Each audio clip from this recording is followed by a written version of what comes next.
Dora. Dora. Dora. Dora.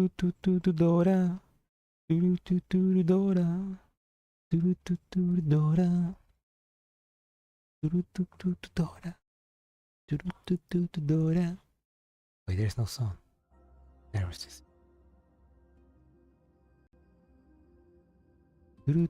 Dora.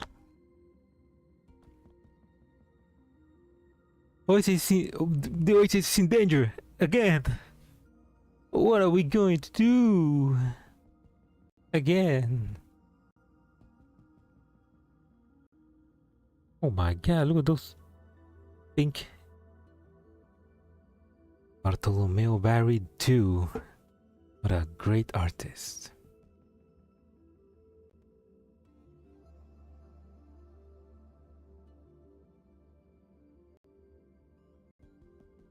Man,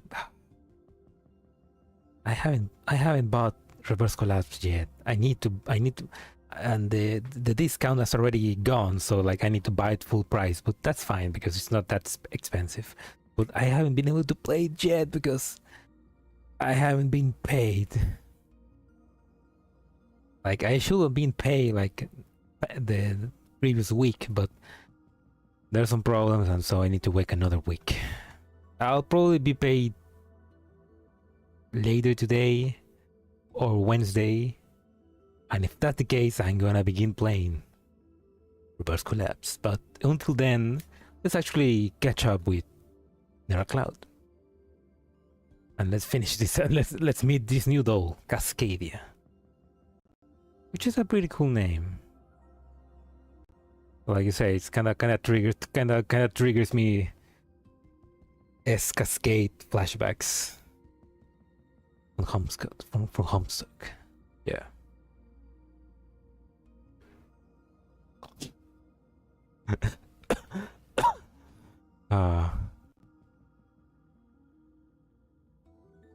Oh man, I've been seeing a lot of things that I've been seeing a lot of like hype around the Blue Archive anime. There's a good tweet from Silent saying the natural cycle of a GFL veteran commander has two routes. They either plead their alliance to Rhode Island or go fuck around on Kibotos. That's true, my buddy. That's very true. Very funny.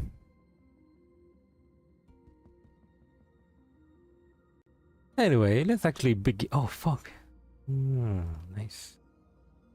Oh yeah, the Curse N4 from the anime.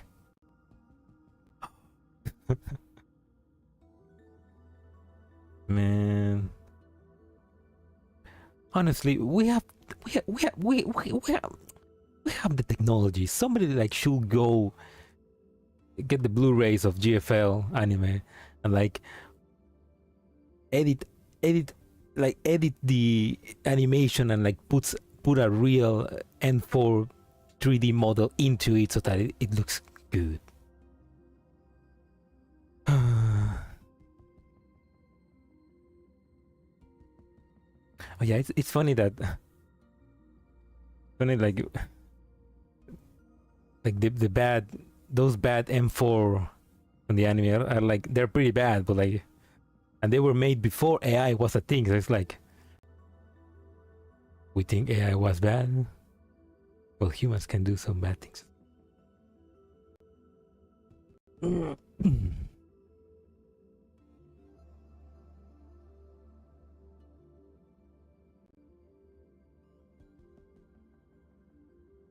Yeah, that's also, I don't know. It's kind of annoying from the GFL community also. Like, yes, the anime was bad, but like, it's not the end of the world. It's like all my Twitter is just people saying, "I'm gonna kill myself because the Blue Archive anime is so good." Come on, it's not that bad. It could be worse, I guess.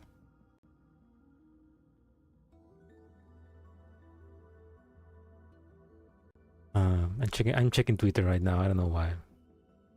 Should be playing the game.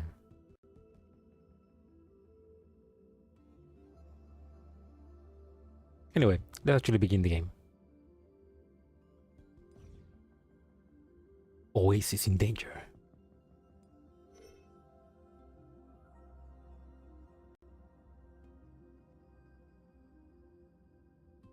The oasis is in danger. Again. And we are the only one who can save it. Maybe.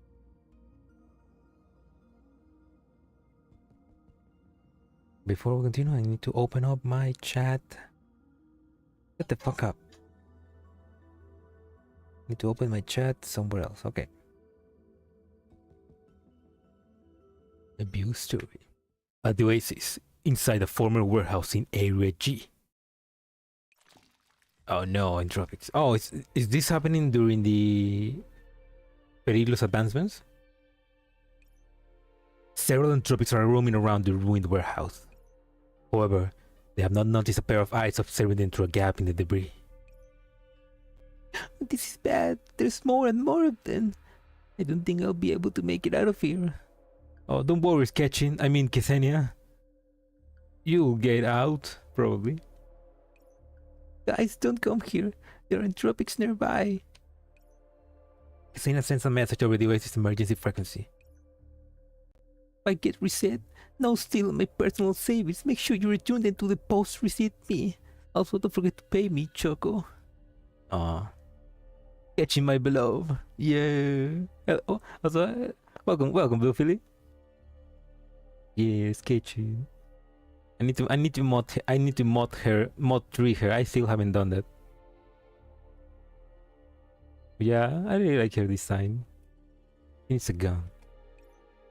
Cascadia hands tremble as she types. She's typing. Why not? I don't know, it shouldn't be better like a voice channel to like better communicate.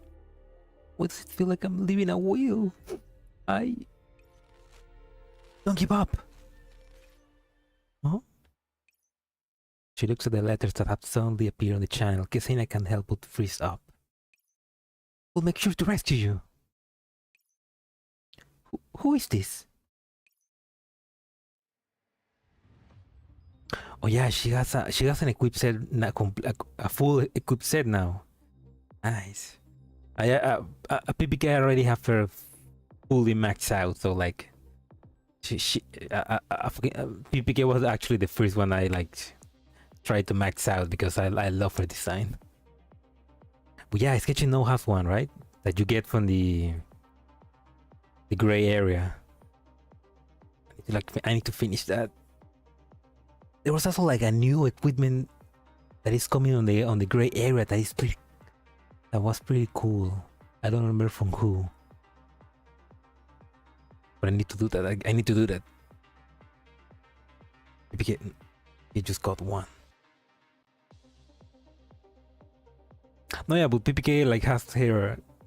PPK now has the full 3 equipment so that you can level her up. So it doesn't look like reverse collapse. What? This is not reverse collapse? I've been scammed. The seller told me this was reverse collapse. No, I haven't been able to buy it yet. I should have been paid past week, but I haven't been paid yet, so I should get paid later this day or tomorrow. So like the moment I get reverse collapse. Though now I'm gonna have to buy it full price, so but that's okay because it's not that expensive. Thankfully. But yeah, I mean I guess that's better. So better to support the developers with the full price. Isn't that right, Cat?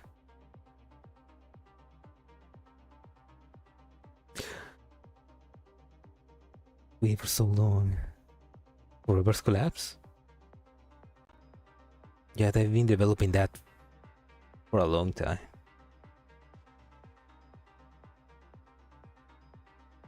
More reactions to reverse collapse? Oh man, I've been seeing other people play also the reverse collapse, and man, I know it looks like such a good, like they did such a good job like making it.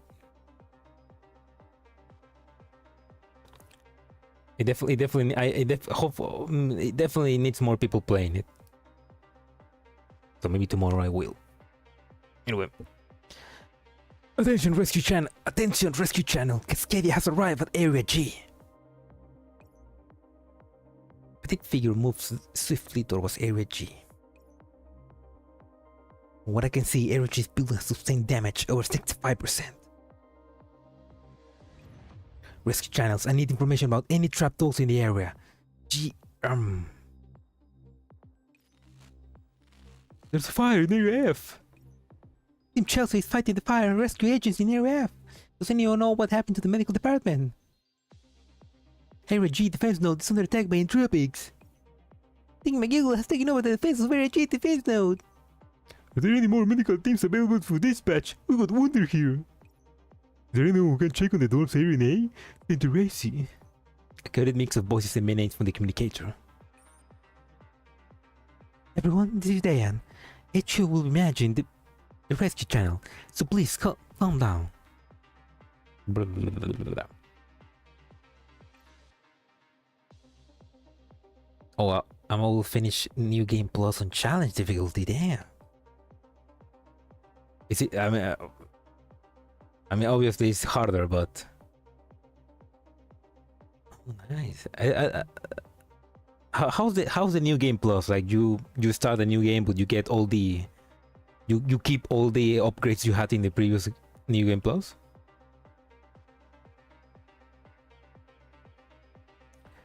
This is Cascadia reporting. I'd like to confirm the location of the distress signal in Area G.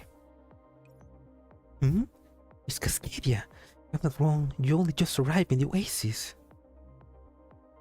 But she... Oh, okay. So she just arrived in the Oasis just when we got attacked by the Ospharos. Good thing she is a rescue doll. Yes, I'm currently unable to access the Oasis database, so I was hoping you could help me verify the signal source of a person in distress. No, you lose upgrades but get half the parts. Oh. A new level cap for characters. Oh, well, that's pretty cool then. Half of parts. Oh. No, that's not bad. Plus the added difficulty, I guess, for everything. You have to got a new weapon. Oh.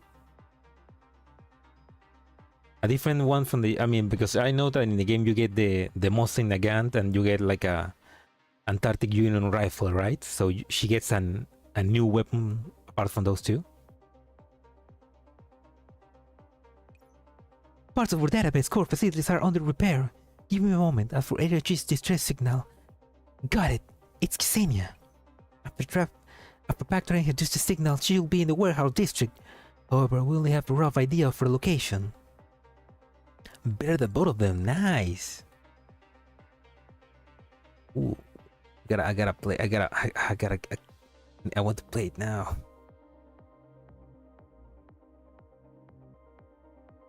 What could be better that what could be better than a 100-year-old rifle and futuristic rifle? It's better to finish on normal first and then start on harder difficulty. Yeah, that's a good idea. Yeah, I'm better to get used to it on normal so that harder is... at least you know the strategy. Unless it changes, unless the strategy changes for each level on harder.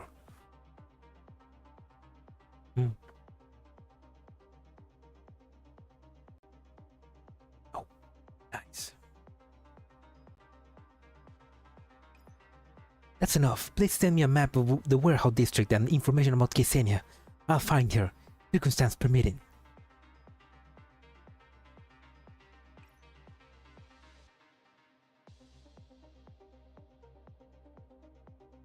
I'm gonna really give you challenges. Oh yeah, I mean trying to get the S rank for all missions, right? True. That's true. Which I guess getting S rank on harder must be even difficulty. Wait a minute, Cascadia. There are traces of tropics activity near the warehouse district. We only just arrived and we haven't finished making a backup of you yet. And you got other important tasks to handle too. If we make you take more risk. Right now, the Oasis needs someone to handle search and rescue duties. I'll make sure you're safe, Ksenia.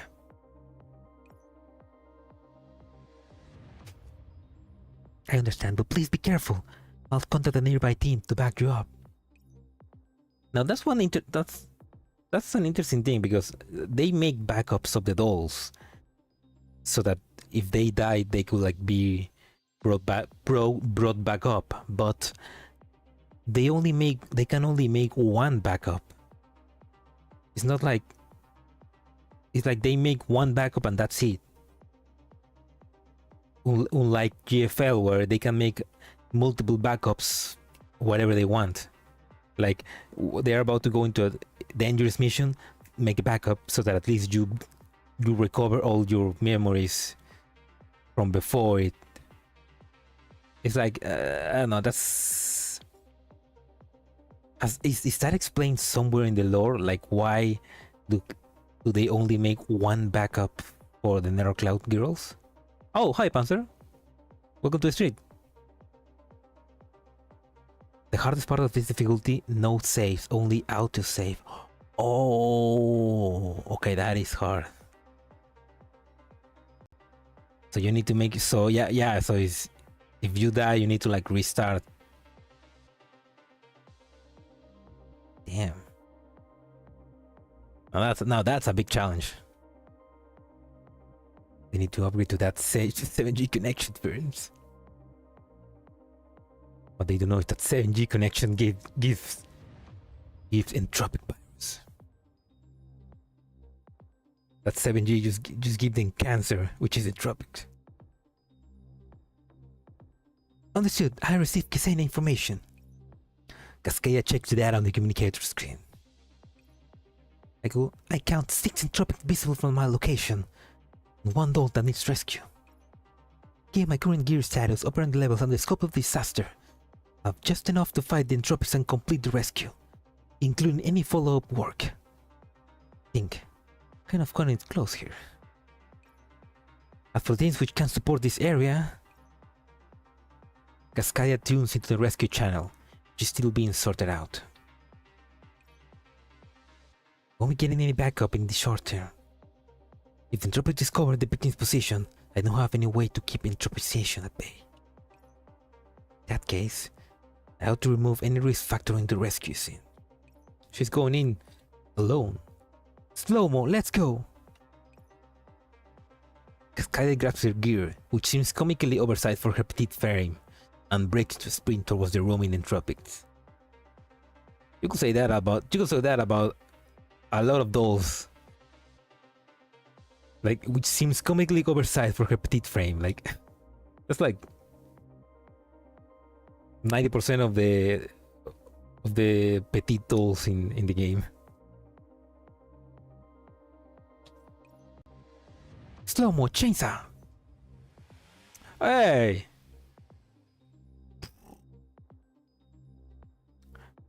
Hey, that looks like Pochita. I wonder if they make that. I wonder if that was obviously made in reference to Pochita, because that's a fucking chainsaw. It's orange. Come on, Mika. The sound of the running chainsaw immediately draws the entropic's attention. One of them turns around in confusion. Cascadia fires up her demolition hammer and brutally stabs into the nearest entropic. That's one. As the demolition hammer rolls to life, Cascadia exerts her strength in time with the motor's movement, and the demolition hammer effortlessly pierces the entropic's body. Why would I not use a life-saving tool on something like this? This is for my friends. Slow-mo! The entropics who have just only begun to react to all of this suddenly see an orange figure lunging at them. The sharp chainsaw rips through them and tears them apart with a roar. In the Oasis Area F, in the dormant district. Company ready, chart the line! A crimson figure stands on the front lines of the blazing oasis. With can in hand, she orders the agents to direct the spray from their hose into the smoke-belching dorms. Get a temperate spike at 11 o'clock. Switch to fog pattern and cool it off. Using an IR imaging module unique to firefighting dolls, Chelsea pinpoints the location of what seems to be the source of the blaze. Inferior attack team, check your gear. Prepare to move in and rescue. The agents responsible for entering the structure are stopped by a wall of thick black smoke the moment they open the door. It's too dense, we can't get in! Switch to stream pattern, disperse the smoke!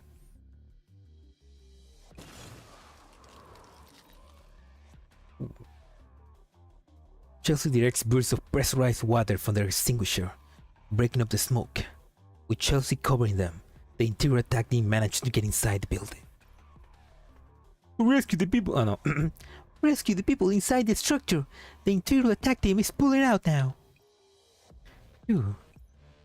Chelsea breathes a sigh of relief after she sees the agents successfully evacuate. Don't relax just yet, guys! Check the status of the rest of the dorm district. Beep beep beep. Message from HQ. This is Chelsea. Chelsea, this is HQ. How's the situation in Area F? Finish search and rescue ops in the dorm district. Give us a new location. Chelsea works with somewhat numb arms. Chelsea, what's your team condition? They're fine. We burned a few resources than expected, and we know there are tons of distress signal on the rescue channel. Understood. I organized the information from the rescue channel, but I'll let you decide how you want to make the rescues. Also, RG might need your help. Look at this message for more information. No problem, leave it to me. Oh, hello, Zero. Thank you for the lurk over there on Twitch.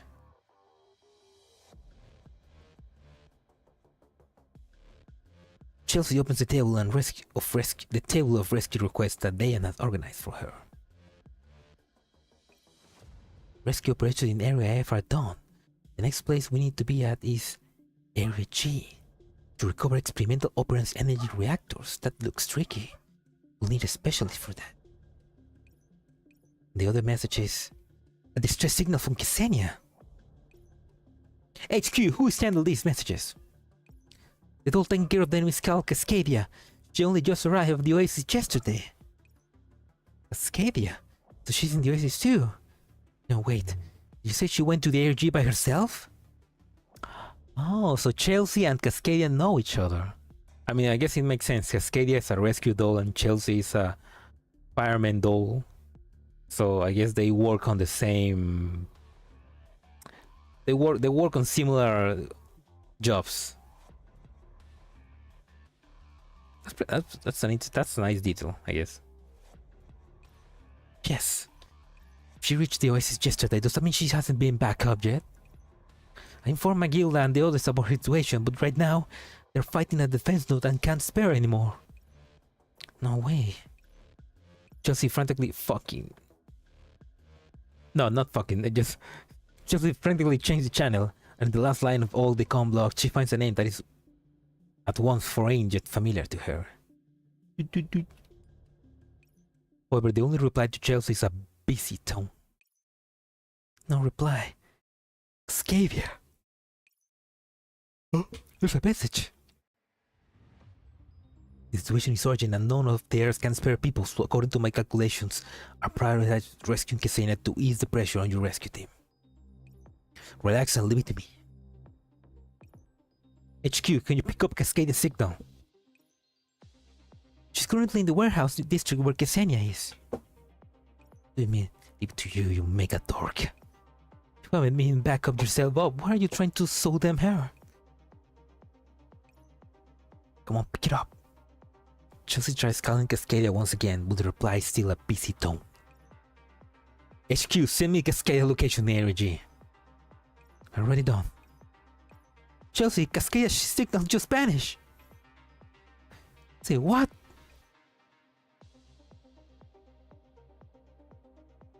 Oh, she's remembering. Someone collapsed here. Cascadia. Cascadia, are you okay? Her transmission module overloaded. Did it affect in our cloud? Chelsea looks at the map of ARG and grits her teeth. Team Chelsea, prepare to head to the ARG. It's just like back then. Damn it, Cascadia. You have to stay safe.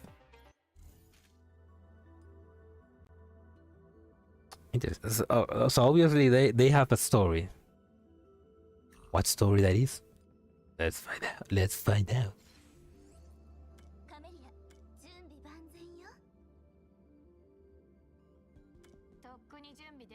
Let's put some low level dolls. Oh, let's put Ksenia here so that she can level up. He also.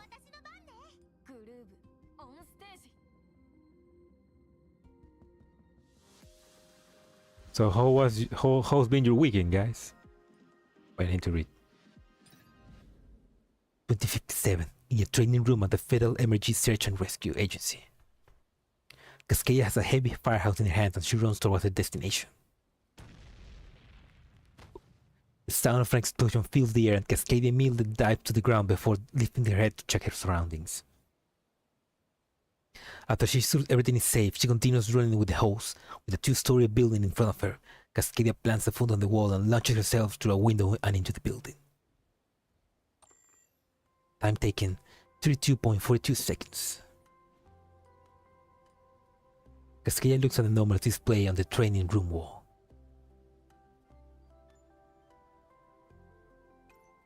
Very hot and very sad. Sorry to hear that, man. I imagine because your internet troubles. I mean your energy troubles, I guess. That sucks.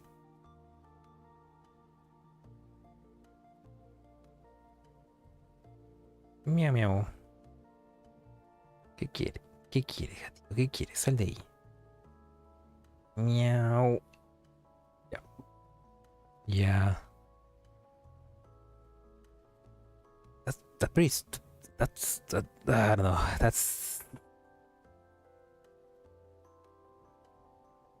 I can only hope it gets fixed soon, man. Especially now because. Yeah, now because everything we use needs energy. Like you cannot do much without it.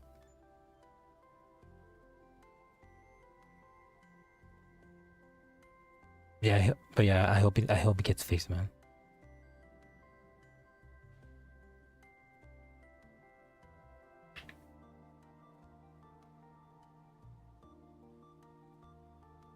No, gatito, ahorita no.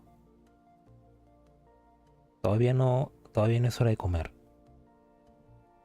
No. Chao. Sorry. My cat now wants food earlier, and I need to tell him no. Good thing he hasn't mastered the power of the cat eyes. Looks like my duck and cover maneuver is still too slow.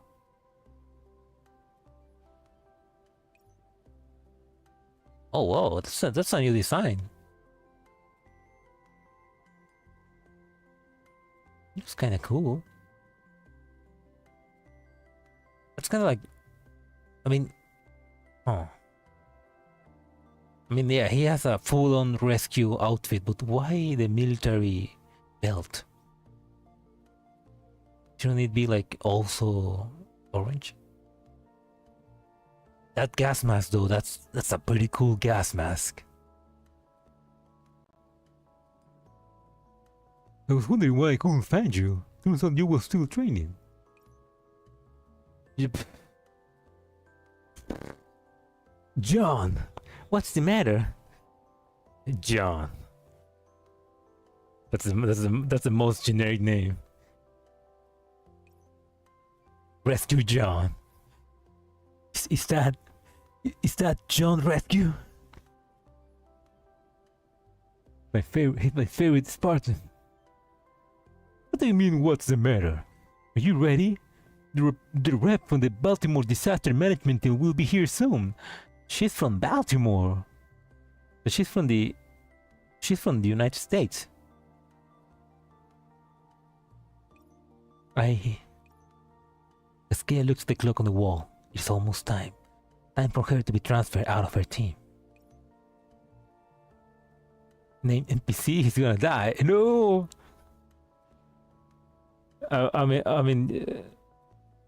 Maybe he'll die epically trying to save someone. Also, you can kind of see his face now that I say it. Just barely. He looks to be blonde. John Rescue. Don't make that face like that. I'm sure the captain has his reason for doing this. Is the captain not back yet? Love and hope? Yeah, love and hope. This game never disappoints with love and hope. Not yet. They probably won't be back for a while. He asked me to relay a message. Message? The experience of the past will become your strength in the future. But you must not attempt to take everything onto yourself. I hope you have a worthwhile learning experience in your new team. That's what he said.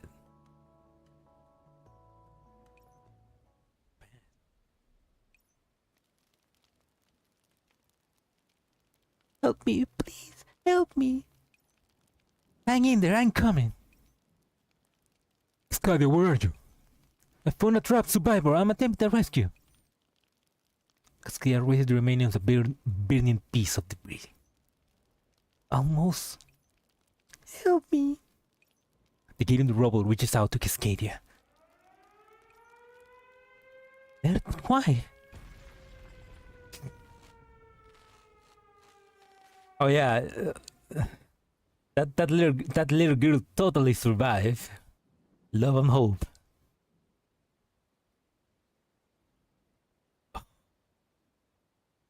Okay, so I guess she failed in saving that little girl. Nanocloud turbulence index rising. Please adjust. Cascadia, you alright? I'm fine. Cascadia shakes her head. Yes, it's because I didn't finish my mission. Oh.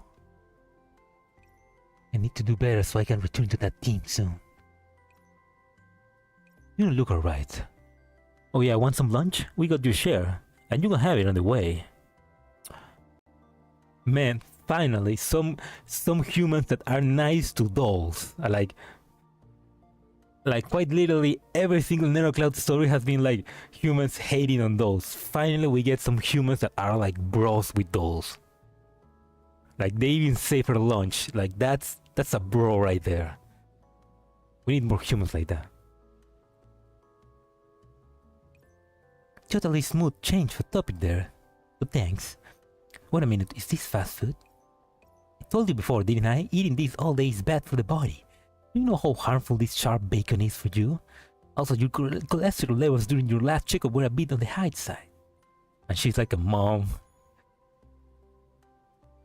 Crap, I accidentally activated Cascadia lecture mode. What do you mean lecture mode? It's for your own good after I go make sure you eat more fruits and vegetables. Oh, he's like a mom. A tiny mom. Yes, still, being like this suits you better.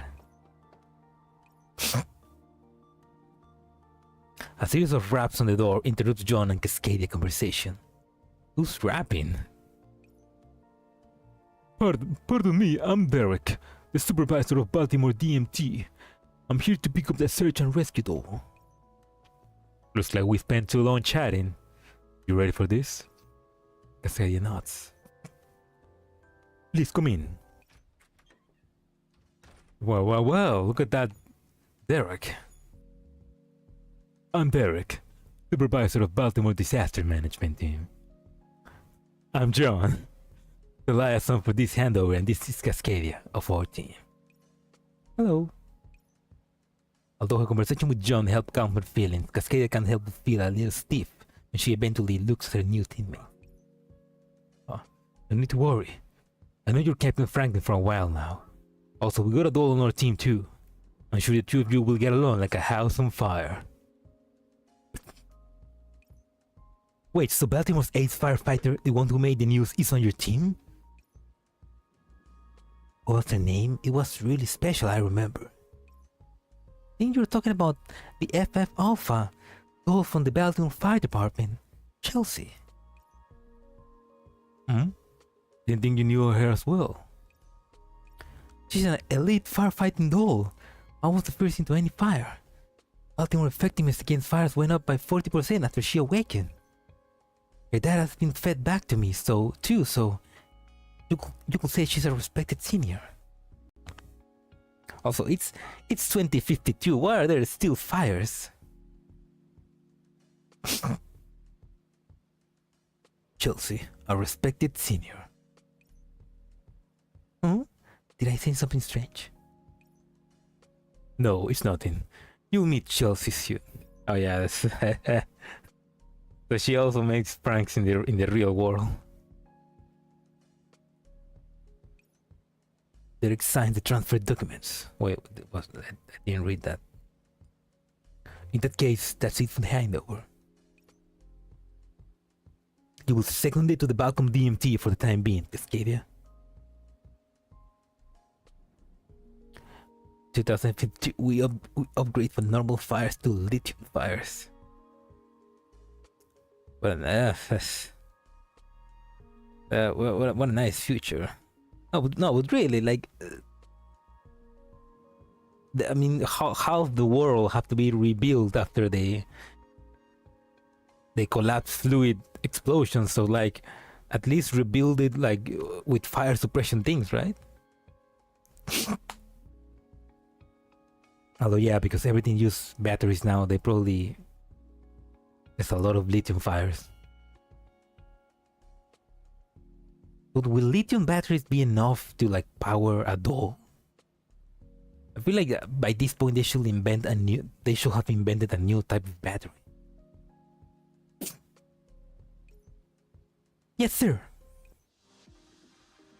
Huh.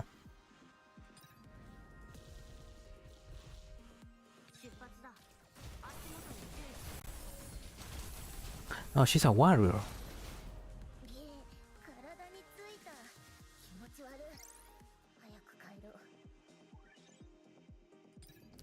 You hear it?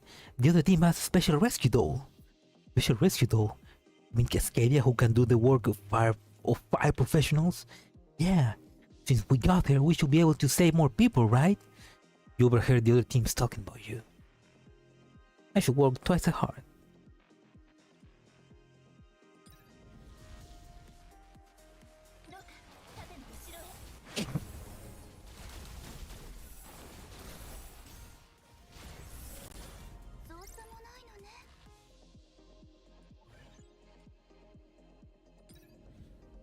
The road to the rescue. Okay. The road to the rescue site is blocked by debris. This road was once again the main road leading to the old city area. If you can clear the rubble, you might be able to make things easier for future rescue work. Let's get this one. I read it.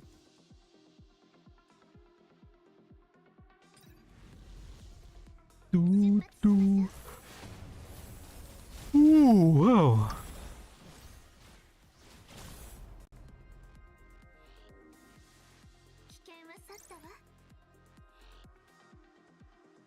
Yeah, I watched Dune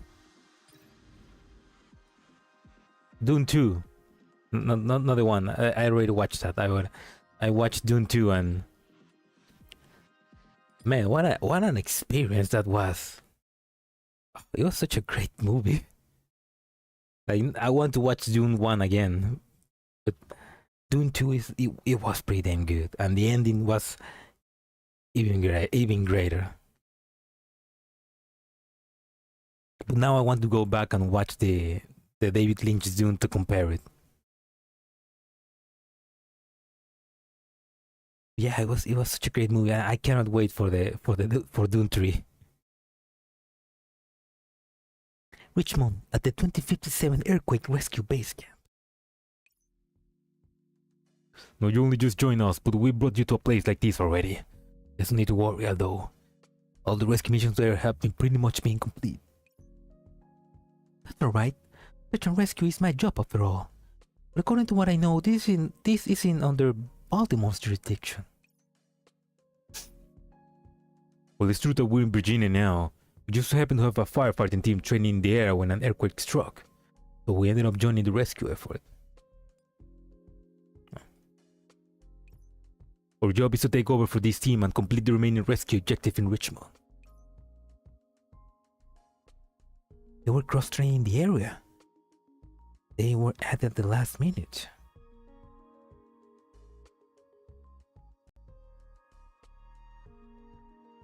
I just realized we're talking about a recently released movie and not a game from the 90s. There's a Dune game from the 90s. A Dune game from the 90s based on the books on the movie. Because I can imagine I can imagine they probably make a game from that era.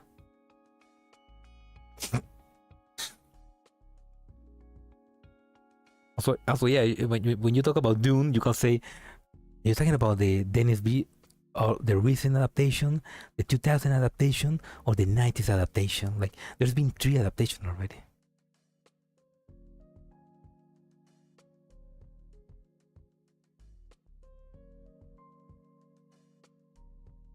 You know English as an 8-year-old?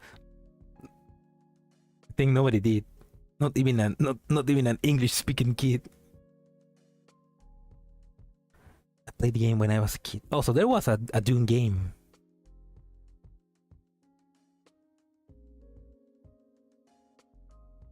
Wait, I'm gonna Google that very quickly. Dune game 90s. Oh, it was an RTS? No, that's not an RTS. Oh yeah, no, it's an strategy game, yeah. Oh. From 1992.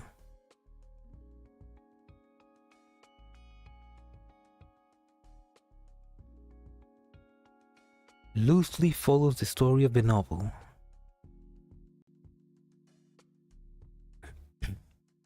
Oh, it's got some really retro graphics. I kind of like it.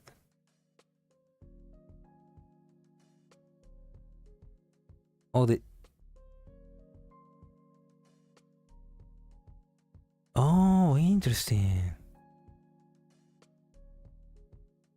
I mean, it looks like it's using like designs from the movie. At least the polo trees from the game looks like the polo trees from the 90s movie. And the Chani looks like Zendaya. Yeah, I don't know. I like Zendaya in the second Dune movie that just came out. Like her character was pretty good, and the ending with her was pretty powerful. I don't know, like it sets up like a good third part for her. Oh, looks like the person who will be doing the handover has arrived. Hey, look at this. This is our favorite prankster. I can't do this anymore. My body's at its limit. A fire red figure enters the rescue camp. I'm from Baltimore Fire Department's Team 1. Ooh. The firefighting doll Chelsea, here to hand over search and rescue duties for the 2057 earthquake. Thank you for your hard work, Chelsea. Huh, Chelsea?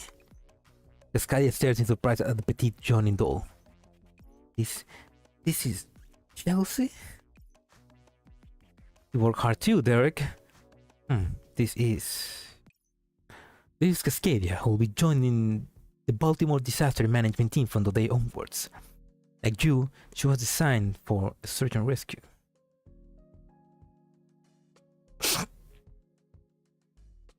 You know, I guess that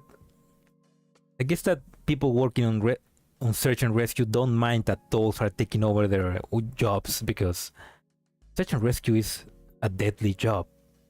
So, and they basically are risking their lives to do it. So the more help they can get by using dolls, the better it will be for them. I guess that's why they are so friendly to dolls, compared to like other professions that feel threatened by dolls. That's a nice detail, I guess. Hello, I'm Cascadia, also from Swarm Heavy Industries. Oh, that means I'm finally someone senior. I'm Chelsea. Glad to have you on board. Chelsea eagerly shakes Cascadia's hand. Huh? On seeing the confused look on Cascadia's face, Derek quickly clears his throat. Chelsea, how about completing the hangover first? Sure thing, come, I'll show you how professional your senior is. Earthquake 2057 in Richmond measures 6.0 in the Richter scale. 3 hours after receiving word of the earthquake, Baltimore's FD Team 1 took part in the rescue operation. Hey, a 6.1 is not that hard. Are the buildings in the US so weak that a 6.0 is able to make a lot of damage? That's coming from someone that gets earthquakes at least once a month. So like, and earthquakes that are like 5.5 or 6.0. Like, 6.0 is not that bad. Now 7 and up, now now we're talking. But 6.0, come on, that's like maybe a few crack how do you call that wall? A few crack paints, something like that. Paint. The main shock did not affect the new city center, but it did quite a bit of damage to the old city area. Okay, maybe because it's old city area, I guess maybe. Fortunately, the main shock took place during the day, and most of the inhabitants are already evacuated to disaster shelters. That, combined with the fact that the earthquake did not trigger a large-scale secondary damage, means the casualties from the quake were on the low side. I see. So what tasks are there for us to take over? Currently, our main objective is to clear obstacles in the old city area. With the complex underground infrastructure in the old city, our first priority is to eliminate the risk of fires and explosions. This is a map I annotated with the risk level of various regions. Also, I have a list of missing persons here. There are currently 25 residents from the old city whose whereabouts are still unknown. I compiled statements from other survivors here. She'll probably indicate where the missing people went. I see. It would have been hard for you guys for the past 2 days. We'll be officially taking it from here. Get some rest. And I mean you especially. And you've been working for over 72 hours straight at this point. I have to wait for you guys to arrive, didn't I? Shut up, Windows. Yeah, now that I handed the situation over, I really have to get some rest. Well, I got no questions here. Cascadia? Although there are fewer casualties than expected, it's been 12 days and these people might already be... This might be the last chance for them. In that case, we're racing against time. Just noticed Cascade standing inertly at the object list and walks up to grab her hand. Don't worry. If you can stay calm at the scene of a disaster, you'll only make things worse. Yeah. That's right, you joined us, but I don't have a suitable gift for you. How about this? This is an energy drink. The kind I really like. Think of it as a welcome gift. That's a prank. Just pulls a can of energy drink out of nowhere and shoves it into Cascadia's hand without another word. Make sure you try it, okay? This drink is very effective for those. Oh? Okay. Cascadia dubiously accepts the drink from Chelsea. Some tea, Derek? I'll pass. A shame, I had another can too. Oh, this is bad. My systems are pushing me into sleep mode.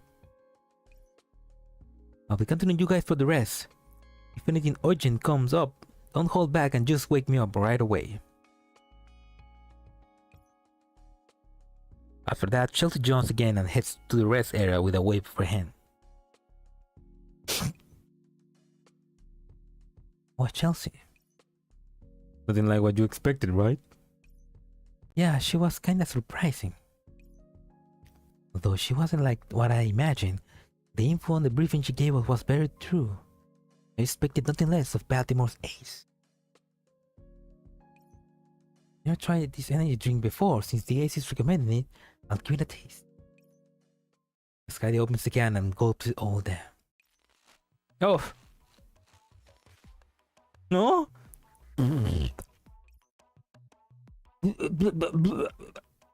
So sweet and bitter and stinky and so spicy. What the heck is this? Cascadia holds up the can and carefully examines the packaging. Honey, mustard, and durian flavoring energy drink. What the hell was she trying to pull? Just Swiss spiked drinks are the stuff of legend in your team. Well, how is it? Not feeling so tense anymore, right? Huh? Oh. I mean, if it works to help another cloud tranquilize, that's a pretty good drink then. Another cloud turbulence has decreased. Was I really that tense just now? I guess it makes sense. Like if Chelsea was gonna make a prank for somebody working on the rescue service, it will be a prank that will help him in a way, I guess. I mean, at least she takes her job seriously. Chelsea might be a bit different from your mental image of her. She's very sensitive to certain details. This is her way of cheering people up. As she said, if you can't stay calm at the scene of a disaster, you only make things worse. Cascadia picks up her communicator and a message from a new contact shows up. Hope that little prank helps you loosen up. Do your best. Oh. Oops. But like she makes okay, she still likes to make pranks, but at least she's like not endangering her work.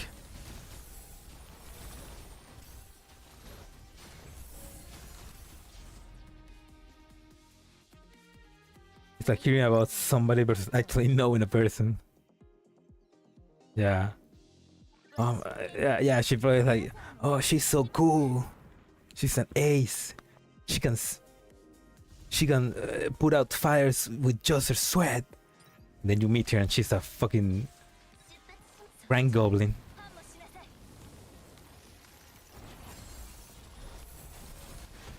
That's why it'd be nice if we could get Chelsea on GFL 2 on or GFL 1. I wonder how she will be.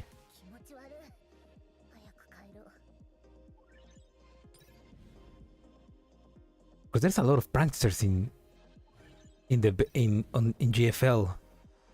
So like she will be like prank wars.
Hello. Oh, good night. Good night. Hello.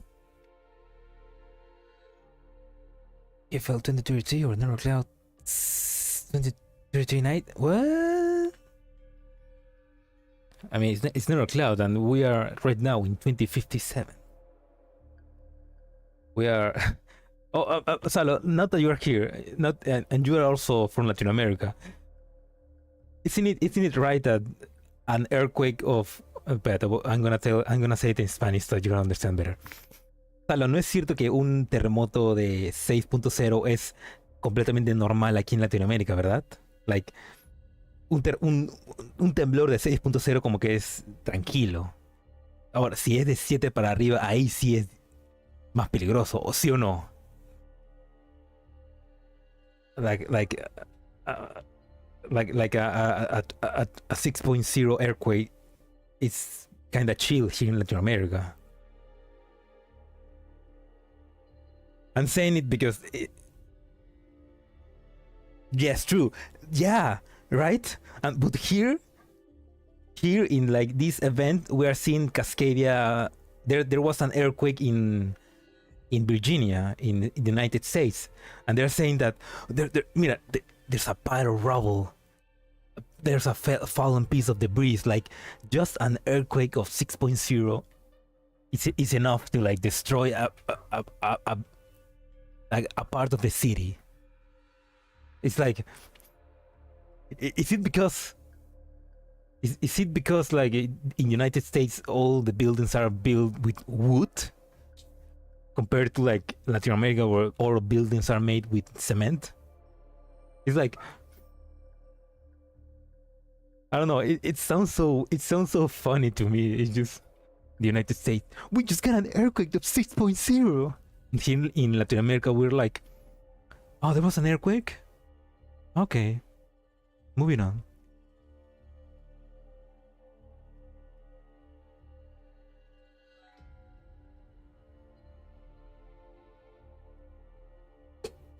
In my area, there are not so many, but there are some replicas. Yeah, replicas are normal, I guess. I mean, recently, and I think like in the last month, we got 5 points something close to my city, so it was like that's chill. It's like, I don't know, it's so funny that a 6.0 earthquake is enough to destroy a big part of the city, of a city in the United States especially. Like, come on guys, build better.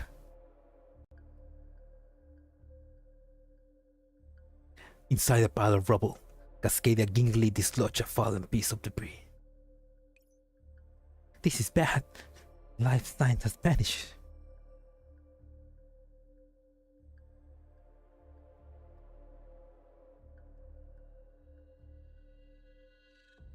We're trained by public transport. With so many broken streets, the vibration is normal. That's a good point. Hell, I can't sleep. I'm able to sleep on like on public transport. I will say that I get sleepy on public transport. even going by the most broken pieces of street ever. So like, yeah, it's like we're just built better. We're just built different.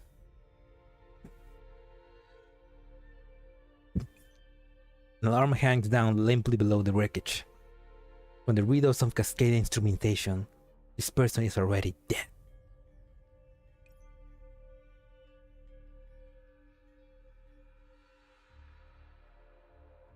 Are there earthquakes in China?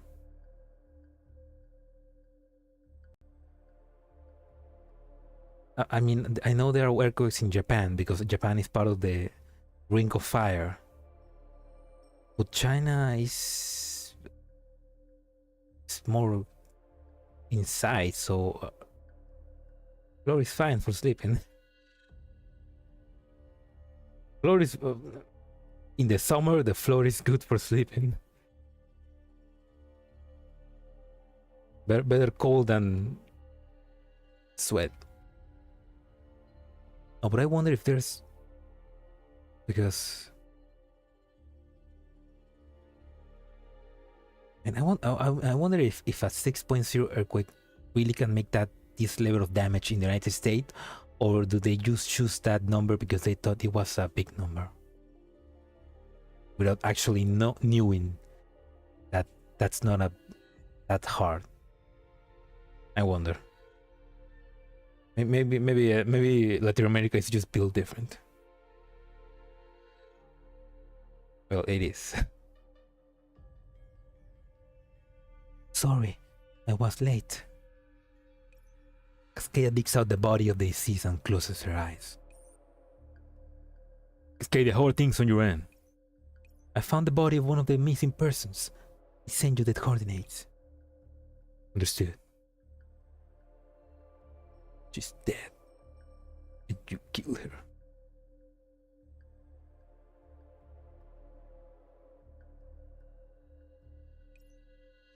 I'll keep searching. Alright. Cascadia, remember the order I gave you when we split up. Don't initiate any rescues alone. Roger that. Cascadia hangs up. There'll be someone to bring you home afterwards. Sorry, but you have to keep waiting a bit longer. Cascadia works her way to the rubble, exploring the area by herself. As a doll outfitted with the latest in rescue technology, Cascadia's search radius vastly exceeds that of normal search and rescue instrument. That was also why Cascadia suggests that she operates independently at the start of the operation. In 12 days since the main shock, any longer and the chances of finding and rescuing the missing people. According to information I was given, there's still a boy who went missing in this area that hasn't been found yet. But her sensor modules are not giving her any feedback. Am I too late once again? Cascadia goes round and round in the current area. Just as she's about to move on, her sensor modules capture a faint sound. Is that a voice? Cascadia shuts down all her other modules and focuses on her system capacity on her vital sign detection radar. Tap tap. The clear crisp sound draws Cascadia's attention. She follows the radar indication carefully towards a piece of rubble. This is it!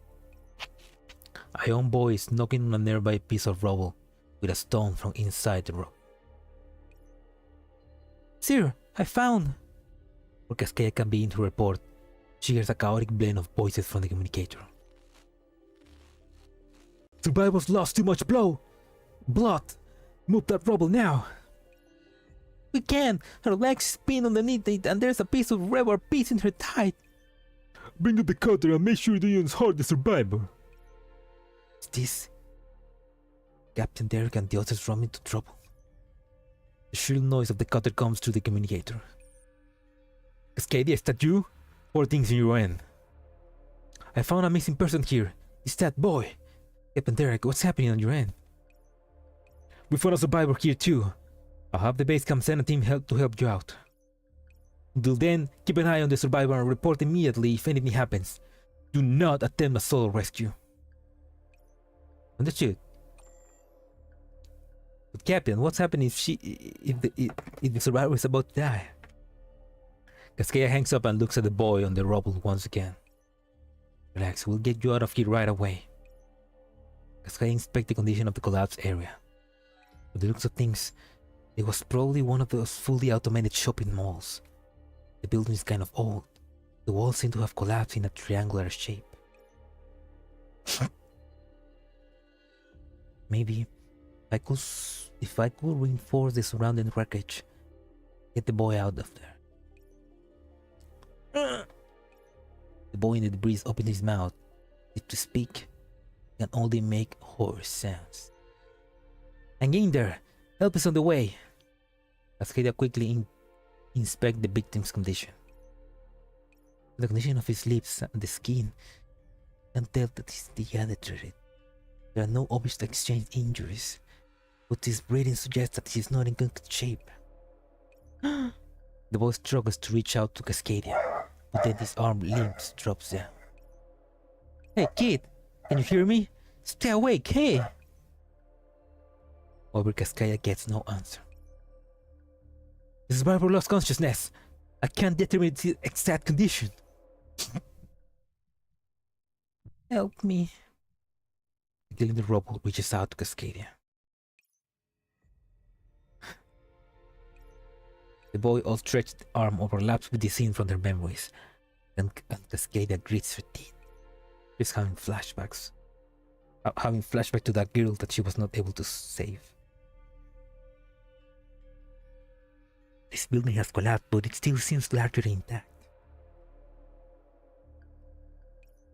Calculating material density. I got enough output to shift this debris. I do not need help to make the rescue after all. In order to preserve the stability of the rubble, I need to temporarily reinforce these areas. Cascadia carefully evacuates the small chunk of debris. The rubble makes no sound. Looks like it's workable. Wait for me. Won't fail again. Cascadia slowly moved the debris aside.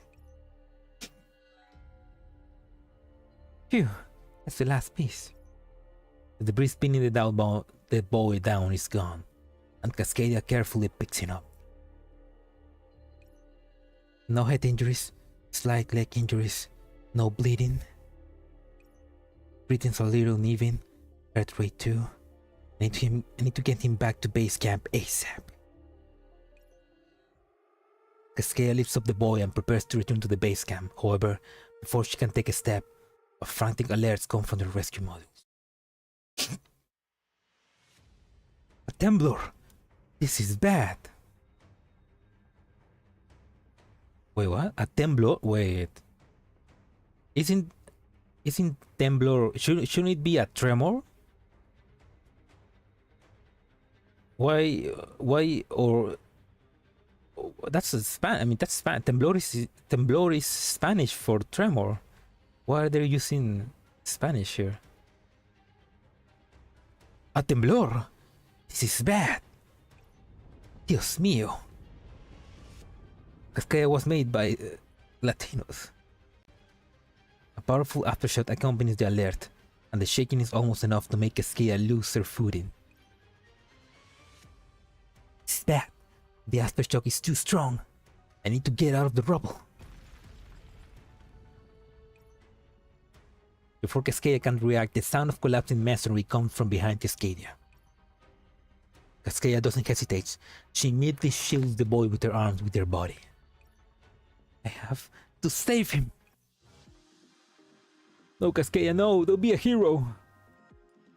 Ow. Ow.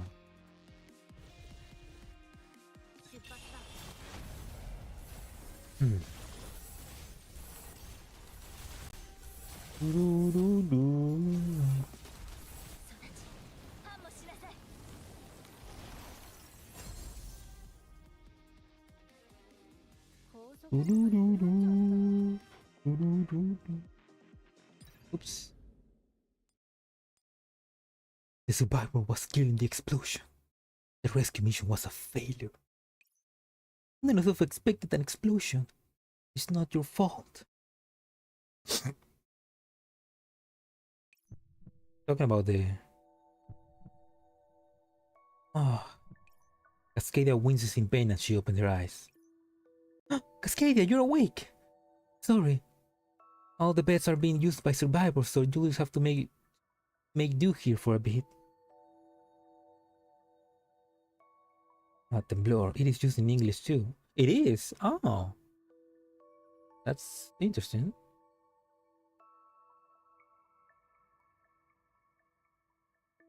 Why?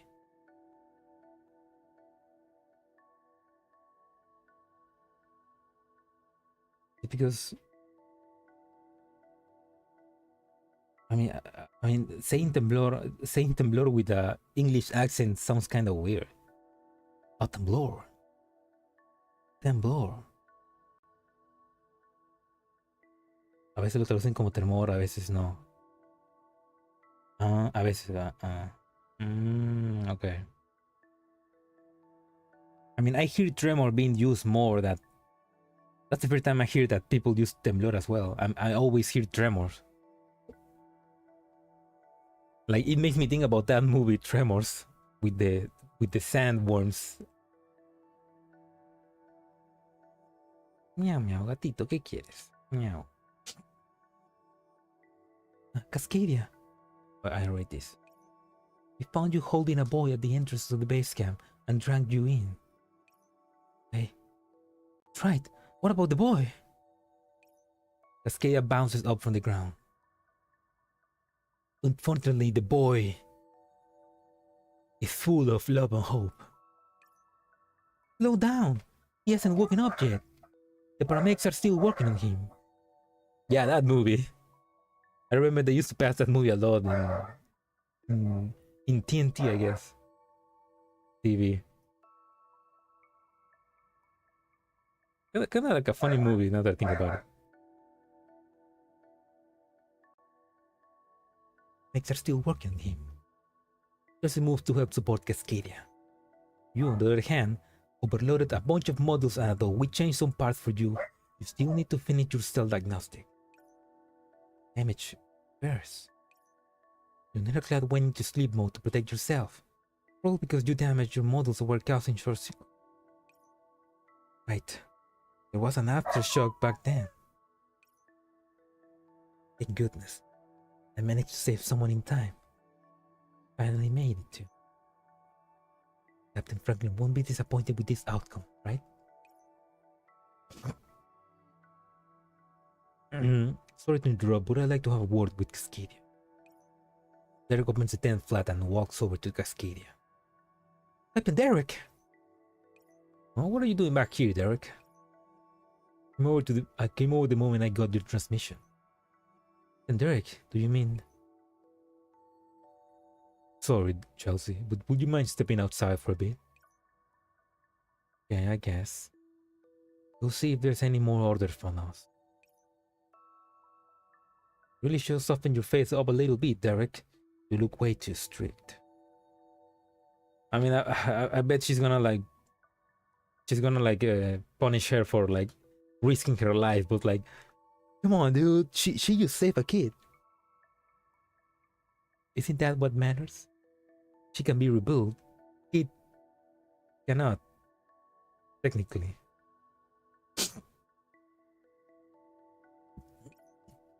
Chelsea pats Derek on the shoulder as she leaves. After seeing her go, Derek turns back to look at Cascadia. There is a look on his face. Cascadia, do you remember what I told you to do at the start of the operation? You asked me to report anything that came up to you immediately. And not to conduct solo rescues operation. In that case, why did you not obey my orders and wait for us to come support you? Because that boy was in very bad shape. Was trapped there for 12 days since the main shock. Back then, I calculated that I could have effected a one-person rescue. It would have taken at least 2 hours for a team from the base camp to reach us.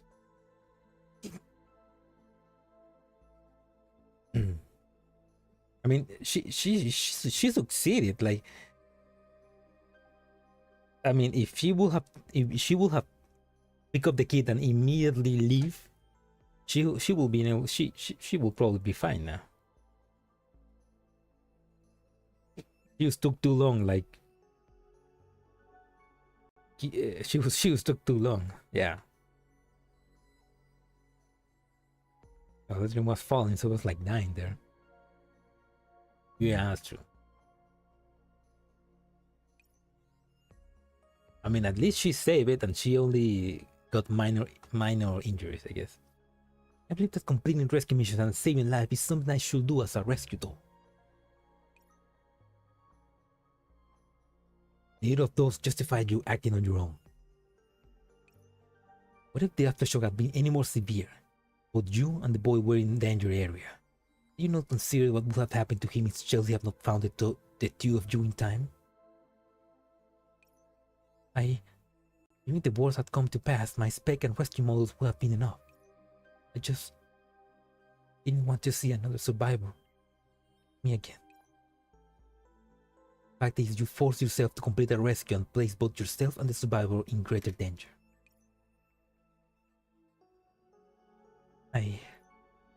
Cascadia lowers his head. Frankly was right. You really are in bad shape. You're in no condition to continue this rescue operation. Oh. Huh? Did the captain? We wanted to get you into a different environment so you could sort yourself out and learn from a unit with that attached dog. We forgot about how unstable you are now. I was too anxious. I shouldn't have let you leave my line of sight.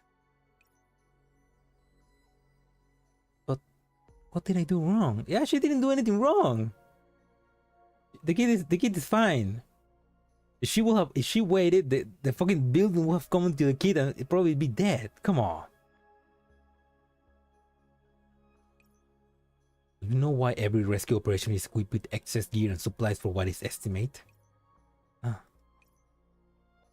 Rescue teams are not places where you can push yourself beyond what you can handle. We don't subscribe to one-man heroics here. Rescue operations always take place in risky, dangerous environments, which is why you need to keep yourself centered and stable. But we want it for every survivor and every rescuer to come back safe. Derek puts a call through. It's me. You think you spotted one of the missing persons? Okay, I'll head over right now. I'll go too. Cascadia rises to her feet, but Derek's put a hand on her shoulder to stop her. Cascadia, I ordered you to stand by in the base camp and wait for further instructions. What? Why? There are 2 reasons for this. The first is because your repairs were only just completed and you haven't finished your self-diagnostic yet. You cannot allow a team member who is not in top condition to take part in a search and rescue operation. As for the second reason, right now rescues are too radical and dangerous for you in your current state. Radical and dangerous? We'll talk about it, don't you? We'll talk about how you disobeyed orders later. Until then, you are to stay in the base camp and think about where you went wrong. Yes, I understand. Oh shit. Derek looks like he's about to say something else as he looks at Cascadia's crestfallen face, but in the end, he shakes his head and leaves it then. Radical. Dangerous. We want it for every survivor to come back safely. That's what I want too. What else should I do?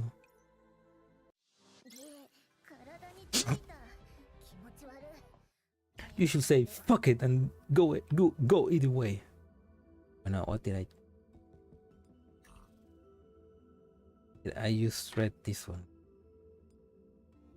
Now I need to read this one. Oh. Yes.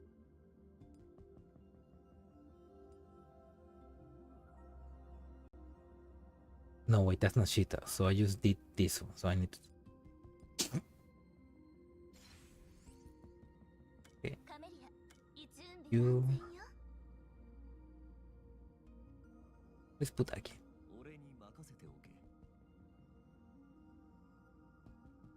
Put.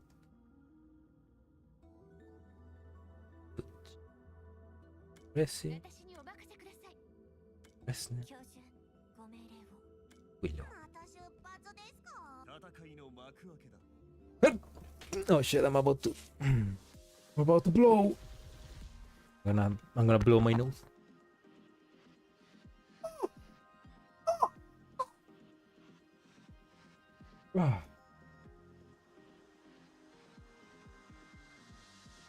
Finally, Aki is awake.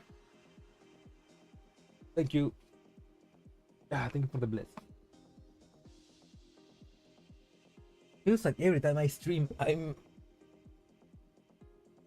want to get sick. I don't know why. Maybe because I stream with my window open and there's a garden right next to me, and it's not like, it's not me getting sick. It's just me getting how do you say? How do you say when you get like sick from the nature?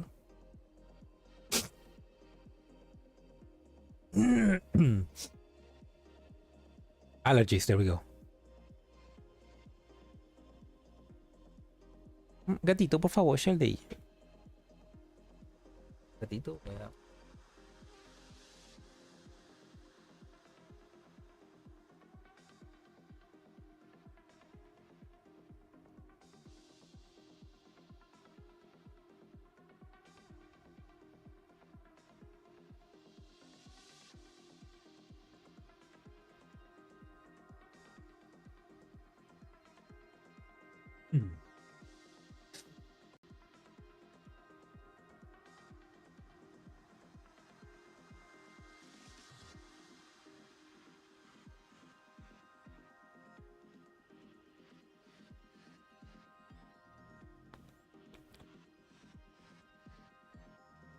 No, no subas.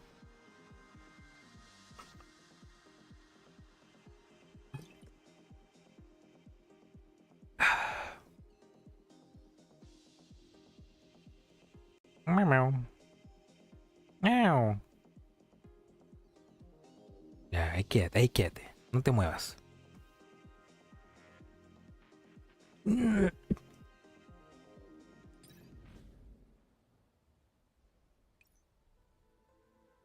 Hey, medical. Oh, that's a doll. This boy's in good condition. Good thing you found him in time. Yeah, right? He didn't, and she'd be dead. He should be able to recover without any after effects once he's given time to heal. No.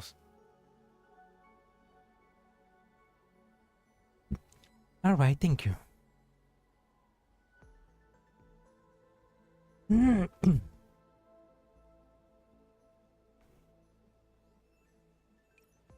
Cascade bows to the medical doll.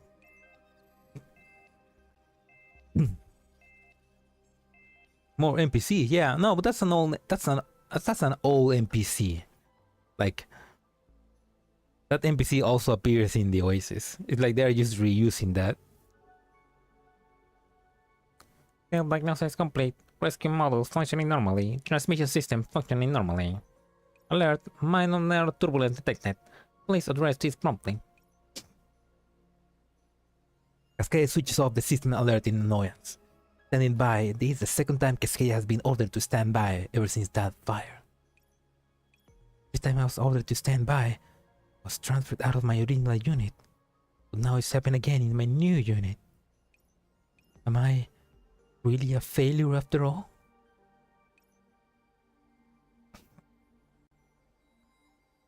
Cascadia curls up in a corner and opens her action log. I'm supposed to be a search and rescue doll. I'm a doll was designed to save lives, but all I can do is watch people die. Cascadia lowers her head, completely oblivious to the pair of wicked hands approaching her. Huh? Is that water? That's so cold!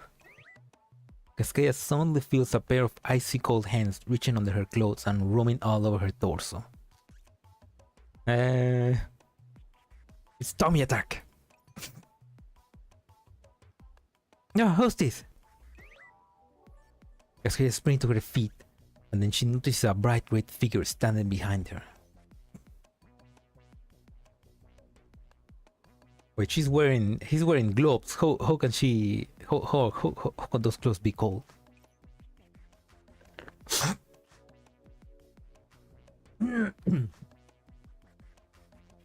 Jessie raises her hands. Even her soggy hands, it was obvious that she was the one who ambushed Cascadia. What the heck are you doing? You look like you were spacing out, so I decided to come say hi. But then you look so down in the dumps that I thought I should try to cheer you up first. Honestly, you... Neural turbulence decrease. That's interesting. So it's like making pranks to other dolls work as a way to lower turbulence. Huh? Cascadia freezes up for a moment after hearing the system notification. What's wrong? I saw Derek running off with the rest of the team in Tao just now. Captain Derek has an urgent mission, but... Cascadia hangs her head in dejection. Captain Derek told me to stand by. Oh, it must have been because of that mild overload just now. How are you doing? The 3 may still diagnostic. My power transmission and various models are all working fine. Whoa, you sure bounced back quickly. Then again, that's the latest doll model for you. But right now I can only stand by. Rosie cups up her chin thoughtfully as she studies Cascadia. What's going on? Why are you looking at me like that? Alright, I decided. Hey Dave, you don't have any tasks at hand. Would you like to head out on a mission with me? Huh? Me? Team's heading out in about 10 minutes or so. We received a distress signal from underneath the collapsing building.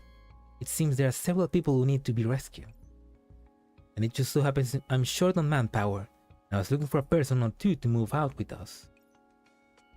Chelsea stuffed a copy of the mission brief into Cascadia's hand. The people trapped at the College of Engineering. We left from the asteroid. Chelsea seems out to have 12 people in it. With Chelsea's own capabilities factored in, she'll be able to save all those people by themselves. So why does she want me to join them? No matter what the reason, it's a good opportunity. How about it?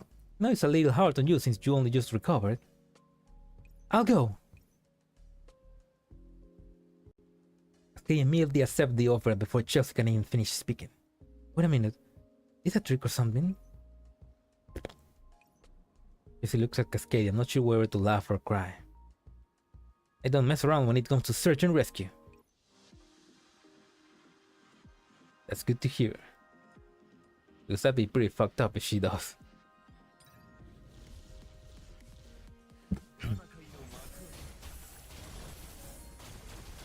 I guess that's kind of like the lesson that that Derek told to her. Why rescue teams always bring more what they need just in case of emergency. Chelsea's doing the same. She's bringing more people that she needs for the rescue just in case.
Over prep is always better than not enough. True.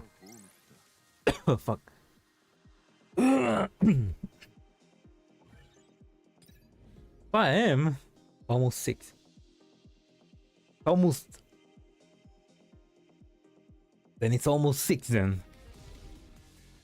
A good hour to wake up and welcome the sun.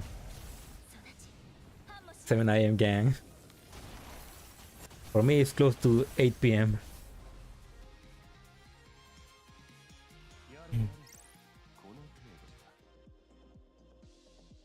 Meow. C server gang.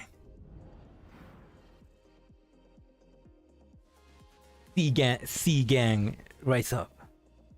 10 PM here. Oh shit. Oh, gatito. Meow.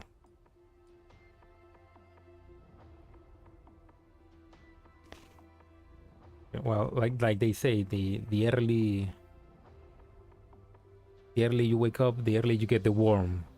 No, it's the early beer. The early beer gets the worm, something like that. And here is el que madruga, Dios lo ayuda. Coordinate confirmed. Looks like this is where the survivors were transmitting from. Can you pinpoint the signal origin? According to the vital signal sign detection radar, it's below us. Worms, Dune? Just the normal worms, not the Dune worms. Okay, all right.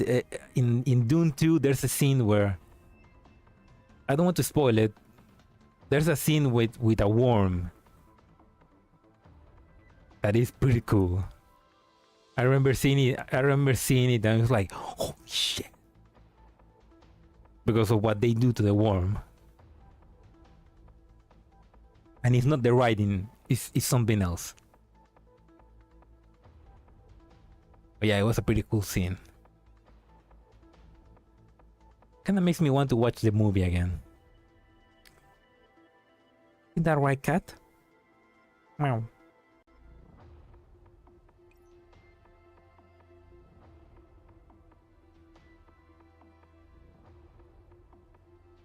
Un triste payaso.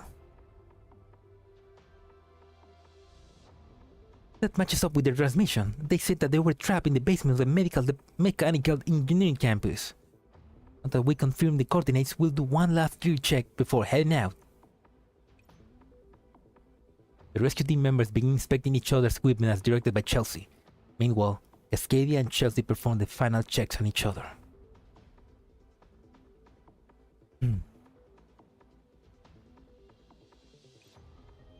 Phone frequency sync.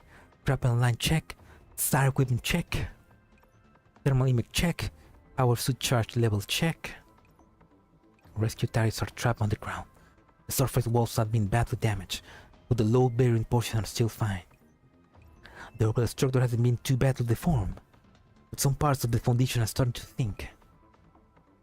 As Cascadia helps Chelsea with the equipment, she reviews the structural scan produced by her rescue modules. Gear check complete. I'm done here too. Right, let's start by eliminating any electrical fire and gas hazard. On the Chelsea direction, the rescue team begins dealing with any risk factor that could lead to a secondary incident. Power line found and shut down. Which I mind they just cut down the power line.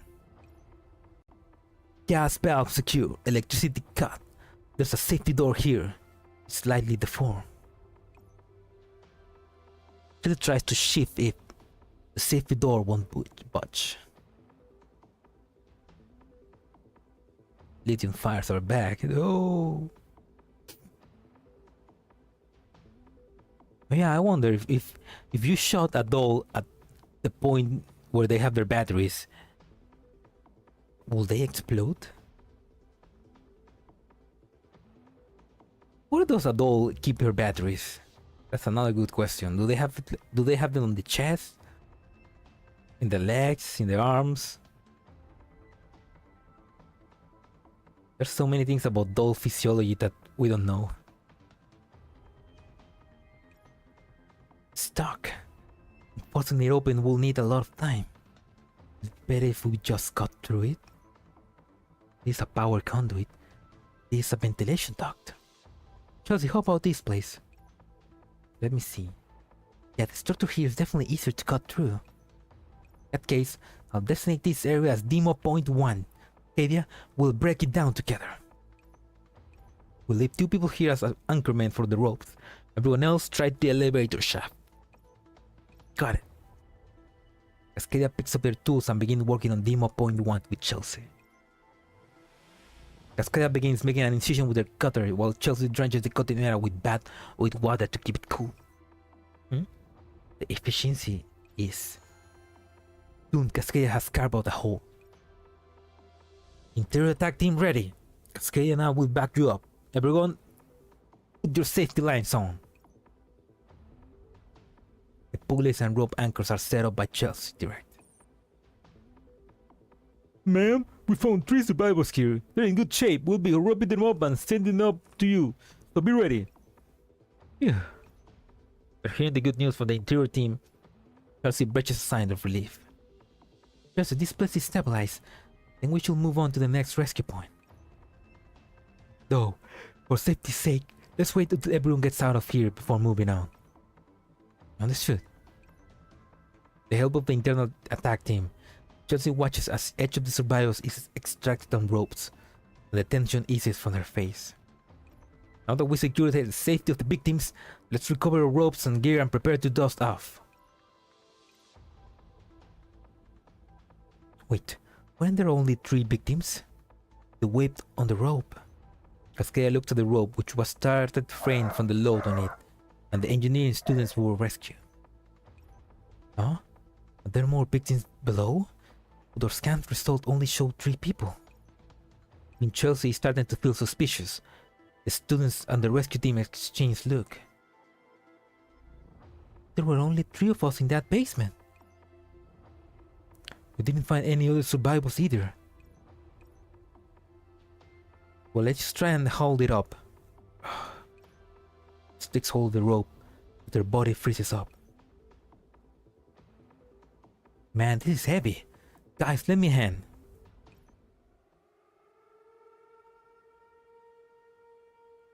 Ooh. Where would the doll's battery be? You want me to show you? It's an enemy doll. No, Sopo, that's good. I'm fine, Sopo. Don't bother. We don't need the Sangis parts all over the floor. A hasty alert echoes through Cascadia's mind. A Temblor. And one of this magnitude. Everyone, look out! There's a powerful aftershock coming! As Cascadia finished speaking, everyone feels the earth shaking. Crash. Everyone, look out! Evacuate now! The rescue team members immediately shelter the people they just rescued as they look for a sturdy building to shelter in. Can't. It's too heavy. Jesse maintains a dead grip on the rope, but she still can't hold it up. The sound of metal tearing fills the air, and the sturdy pulley soundly rips apart. Aye! Without the help of the pulley system, Chelsea is pulled forward by the rope and flung into the hole. Chelsea, no! You can't! On seeing Chelsea's situation, Cascadia throws herself forwards without any hesitation and grabs Chelsea's safety line. This weight! Although her body is nearing its maximum output, Cascadia grits her teeth and does not let go.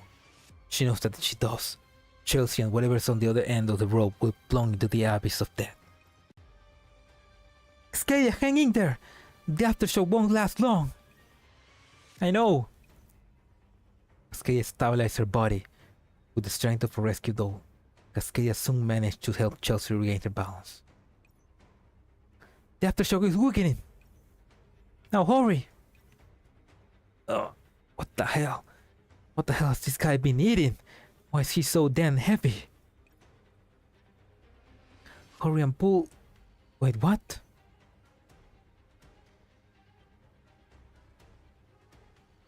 Oh! So they rescued the little Pochita. Cascadia and Chelsea combined efforts pulls an orange-yellow shape from the underground. Eh? What the heck is this? So they just rescue the Chainsaw Devil. Pochita!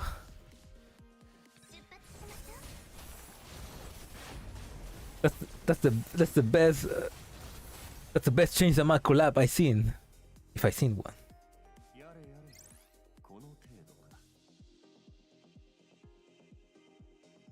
Do, do, do. Ooh, ooh. Oh.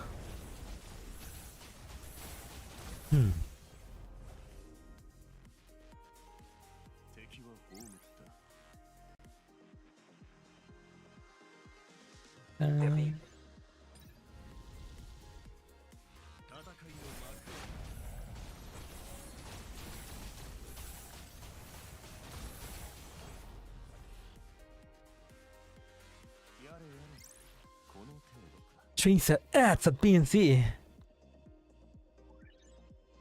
Somebody really like Chainsaw Man at Mika.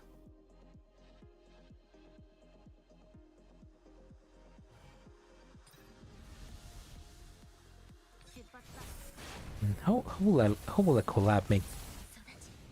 No, a Chainsaw Man collab will not make much sense.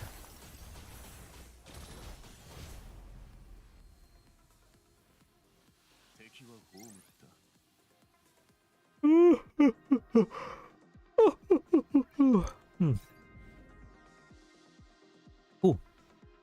Oh shit, I missed that.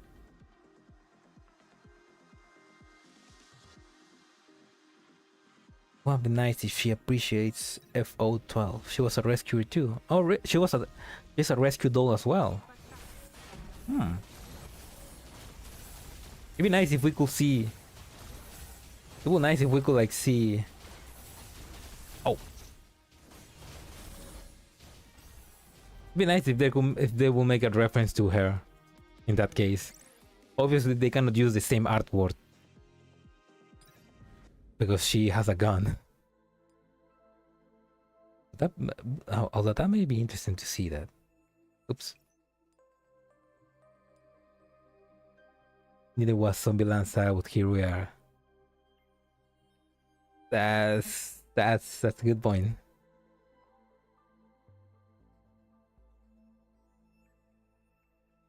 Yeah, there's no explanation for Zombieland Saga. Like, it's not like oh yeah, it's a virtual world where idols are zombies. No, it was quite literally. It was quite literally the commander just was tripping and had a weird dream. The Yashin-chan is even weirder. Like, it's just like a demon from another dimension opens up a portal and Ouroboros enters it. And then the commander also enters that portal. There's some pretty fucked up. There's some pretty weird collabs.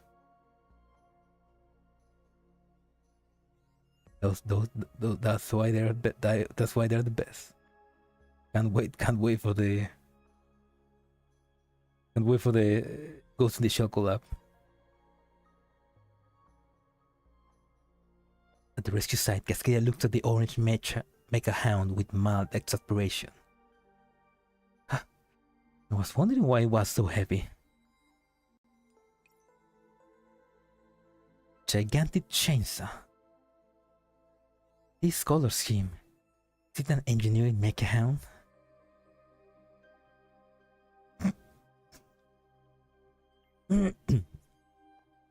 Blast Blue.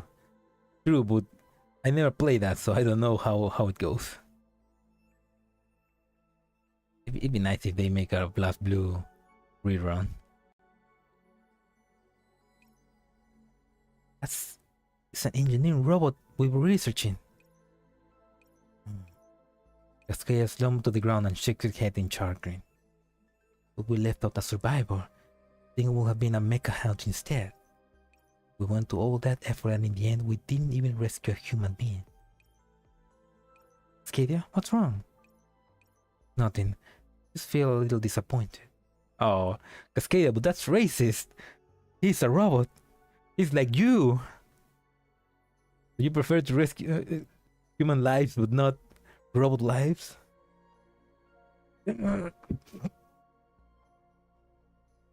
Start up high. Maybe industry decided me to save as many people as possible, but I haven't been able to do that much since I joined the rescue team. I haven't been able to live up to everyone's expectations, and according to the data, I wasn't able to perform the function I ought to have feel as a search and rescue doll. Cascadia dejectedly shook her head.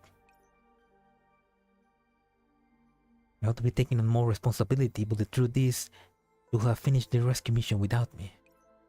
I didn't actually help at all. Then you were a great help, Cascadia. Didn't you save me and this little guy just now? Huh? You only managed to catch my safety rope because you agreed to come along. Otherwise, I have fallen in along with this chap, right? The orange mecha hound walks up to Cascadia and rubbed against her affectionately. Looks like he's pretty grateful too. You always run into surprises when performing rescues. No matter how strong you are, there's a limit to how much you can do by yourself. But you got a friend with you on a team, you can overcome your difficulties, like you did just now.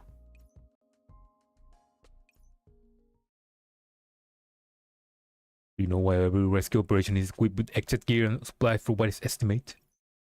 Rescue teams are not places where you can push yourself beyond what you can handle. We don't subscribe to one-man heroics here.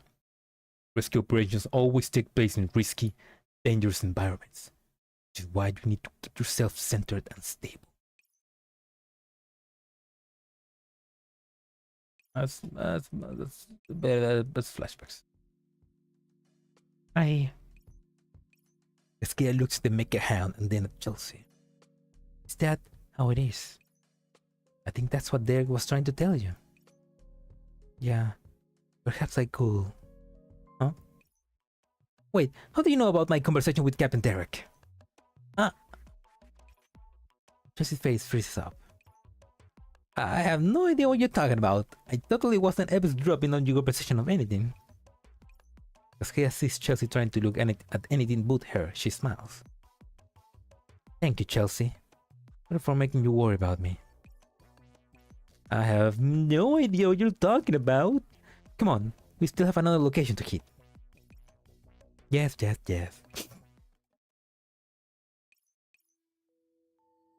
Captain Derek scolded me and Chelsea. And Chelsea couldn't weasel her way out of in front of the captain. Cascadia finds a corner to sit down in. Right? I never got to read that letter which the captain sent me. To Cascadia, from Franklin. On seeing the familiar name on the page, Cascadia takes a deep breath. She had not opened the letter before this. The conversation with Chelsea has given her the courage to do so. Cascadia, you probably arrived at Baltimore disaster management team by now. First of all, I'd like to wish you all the best. Captain. You must be very confused about why I choose to make a decision like this. First and foremost, you're very capable, Cascadia. There is no doubt about that. However, it is because you're so capable that you've taken everything onto your own shoulders.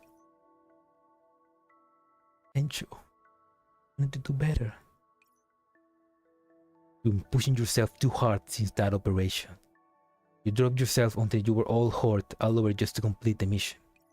Even so, I want to tell you this. What happened that day was not your fault. You did your best. Nobody was to blame for that accident back then. Unexpected situations invariably arise in a rescue scenario. You could even say that a rescue operation in battle is a battle of men against nature, written in blood and tears. There is a limit to a single person's strength. No matter how strong he or she is, that is why we are a rescue team. That is why there are things like saturation rescue exist. Oh, Chelsea said the same thing too. The rescue team will never make anyone bear the entire burden alone. Remember, a rescue isn't something that just one person or two or even an entire team can bear. You'll be able to come to terms with this and learn something in your new team. This is Franklin. Looking forward to your return.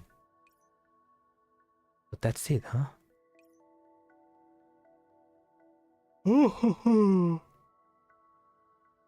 Cascadia closed her terminal and looked into the distance, where her team is. Thank you, Captain. I'll do my best to follow what you, Captain Derek, and Chelsea have said. I'll try to rely more on my friends. So that's where you were, Cascadia. Chelsea, I thought you Captain Derek was just scolding you. Oh, he's way too strict. Keep nagging and nagging, even though I told him I wouldn't do it again, so I snuck out while he was talking a call. But no, Captain Derek is going to be even angry when he finds out you snuck out. That's for future me to worry about. That's the spirit, Chelsea. I like her. It's not like it's the first time this has happened. That does sound like you do. Chelsea pouts, but after seeing Cascadia relaxed smile, she grins as well. You look like you work out your issues. Sort of. You'll have a lot to learn, but at the very least, it feels like things are looking up. That's good. That's like they accomplished what Captain Franklin asked him to do. Huh? You'll be able to return to your team soon, right? Oh yeah, I brought you a present too. Is it a prank or something? Of course not. She silently hides the can of honey mustard Dorian flavor energy behind her. It's... Oh, it's the chainsaw dog. Little Pochita, yeah. Just as Chelsea finished speaking, an orange mega hound pops up from behind her.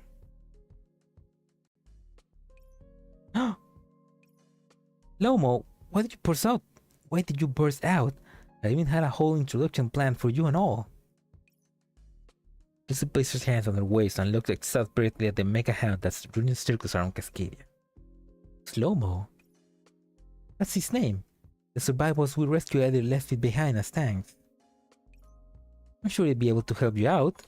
Besides, it seems to like you a lot too. Like you're not experienced in racing dogs. Well, Slow-mo is a mecha hound, so you just need to charge it. No need to worry. Also, they say Slow-mo has all kinds of special functions, so you can take your time to discover them all. Are you really going to give it to me? I mean, we're the one who rescued it. And it's orange, like your hair, so it will go well with you. You do have a point. Still, this way it means you'll think of me wherever you see Slow-mo. That's pretty good too. Was it an institute or a hardware store? Yeah, it's like, yeah, we just give it away, I guess. But I mean, but the dog has like a Swaro Heavy Industries logo, so it's like, maybe it's like a industrial dog that you can buy, and the students, the students just like buy one and we're doing modifications or like upgrading or something like that.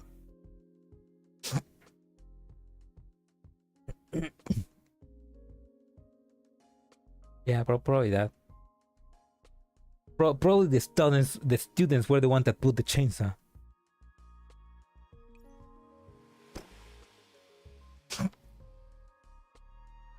Yeah, there's a Swaro Heavy Industries logo, and the chainsaw kind of like looks, I don't know, it doesn't look. weirdly put, so maybe that's what they added. Lomo rubs up against Cascadia as though to emphasize Chelsea's words. Chita was originally a diner gate. Possible. Or maybe just one of those Boston mechanic dogs. That said, I'm a little sad when I think about how you'll be leaving soon. Yeah, I learned a lot from my time with you. I even learned what the legendary firefighter Chelsea was actually like. Hey, you're the one to talk, you big squeak. What I meant was that I felt like I got a lot closer to my ideal goal. Sounds super mushy. Chelsea scratches her head in embarrassment and then she looks at Cascadia with determined eyes. Let's both do our best in the future. We might end up together working again. We might end up working together again in the future. Sure we'll meet again. Yep, we will.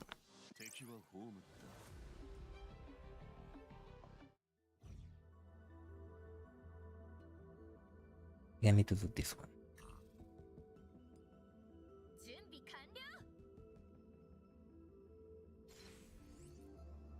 Let's change this. Let's put Zion, Abigail.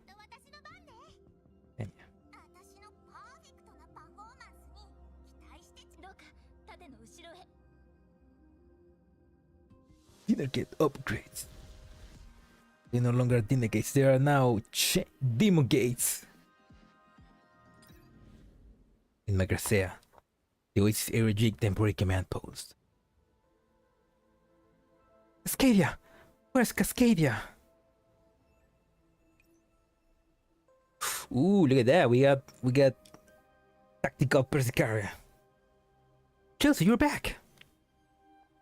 Persicaria, where are Cascadia and Ksenia? Calm down, Chelsea. Ksenia's fine. The leg was a little hurt, so she's being treated for it. As for Cascadia, Chelsea follows Persicaria's gaze downwards and sees Cascadia lying on the bed. What happened to her?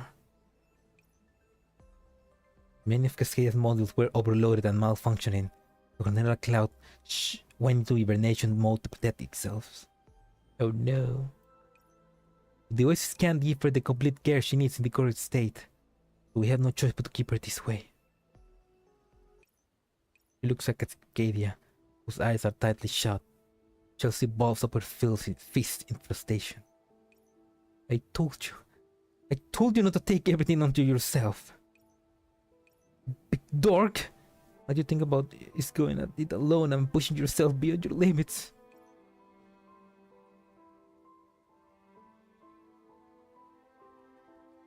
The professors is not in. And for the Oasis Prime Committee to strike again. Huh? This document. A list of those from the Narrow Cloud sector. Yeah, let's see who will be my next victim. Ish, Penumbra, Belladonna. Oh, wait a minute. Taish, we know Taish. Penumbra and Belladonna. Those are new ones. They have not been released yet. Oh, Cascadia. Jesse pulls up the record in question. SR Spanish. Oh, you mean Penumbra? I mean, Penumbra is not Spanglish.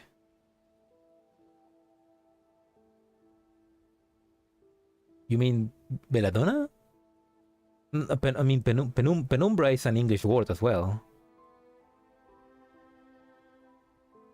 I mean, I think it's a Latin word actually. I don't know. Do you mean Belladonna?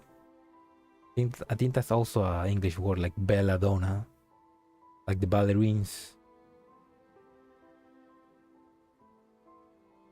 like the dancing ballerines. SRT-8 Cascadia received complaints from many civilian SAR teams. After repeatedly disobeying orders and operating independently, she was sent to Project Narrow Cloud. Oh, that's so after. So she continued disobeying orders and operating independently. Oh, it's kinda sad. That means that she go back to her team, but she still was making the same mistakes, and eventually the team just sent her back to Nether Cloud.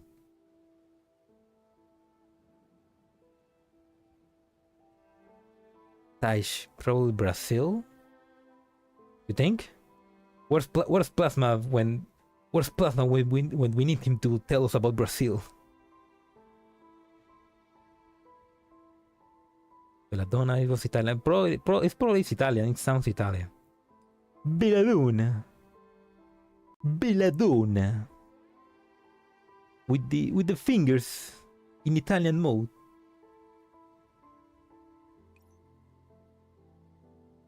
In there, can I get through you? Yourself beyond your limits and working by yourself, but ultimately failing to archive your objectives. Aren't you just going further and further away from your goal? Chelsea punches the ground. The pain stabs into her narrow cloud. Chelsea, you should calm down a little. Cascadia left a message for you. A message? Before Chelsea can react, an orange finger runs up to Chelsea and affectionately nuzzles up to her. Oh, Lomo. What's up, little guy? We found Cascadia with its help. I see. Thank you, Slow-Mo. Chelsea pats Slow-Mo's head. Slow-Mo turns around and projects an image onto the wall. What's this? What kind of Star Wars is this? Help me, Chelsea. You're my only hope. The video Cascadia and Slow-Mo recorded. The holographic image depicts Cascadia's face. I am Cascadia, a search and rescue doll who just arrived at the oasis. I'm now preparing to rescue Ksenia, but I'm no shape to handle everything that might follow after that. Why this little guy will lead you to us. This. Also, I have one request. If you find this recording, please hand it over to Chelsea. On the screen, Cascadia takes a deep breath. In a while, Chelsea. You'll probably still be unconscious by the time you see this. The oasis is currently under attack. Many angels need help. That's why I'm leaving this message to you. Oh.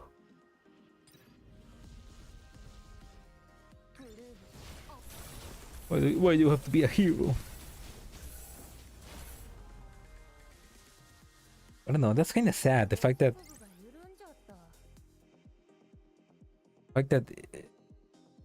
she came back to her team, but she still was acting independently and disobeying orders. And so they just say, you know what, fuck it, and send her to Nether Cloud. That's kind of sad.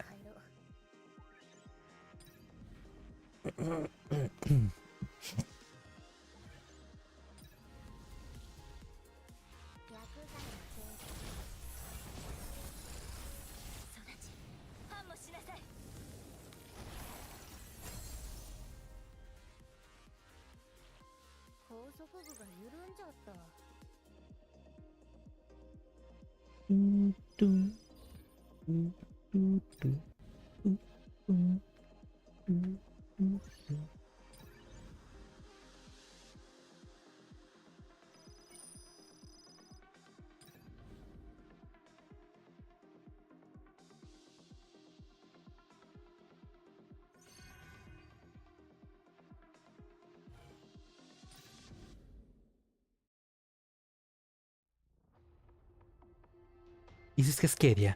I'm headed to the target location. Sorry.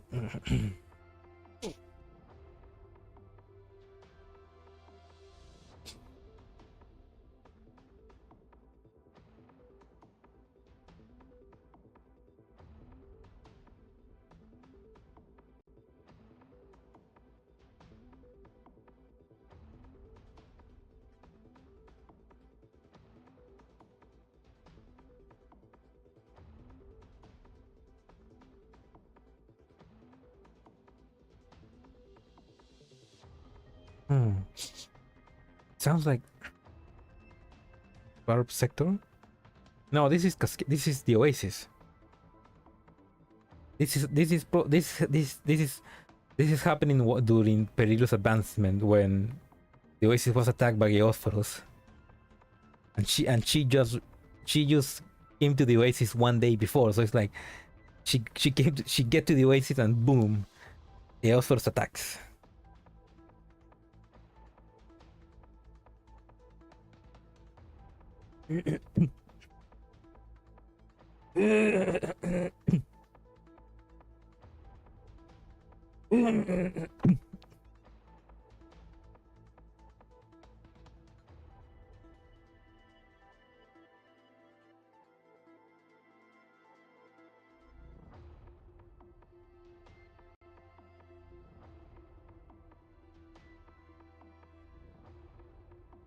For giving you such a dangerous assignment even though you just arrived in the Oasis. No, that's not a problem. Tell me about the situation.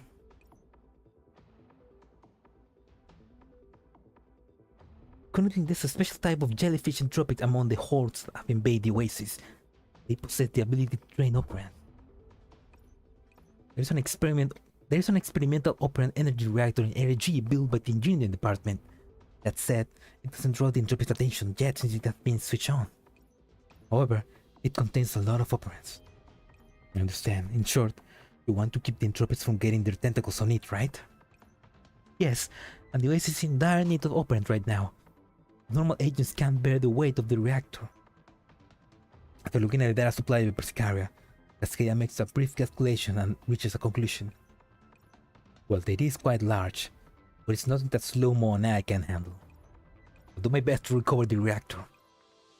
Miss Cascadia, if you determine that you can recover the reactor, then please abandon the mission.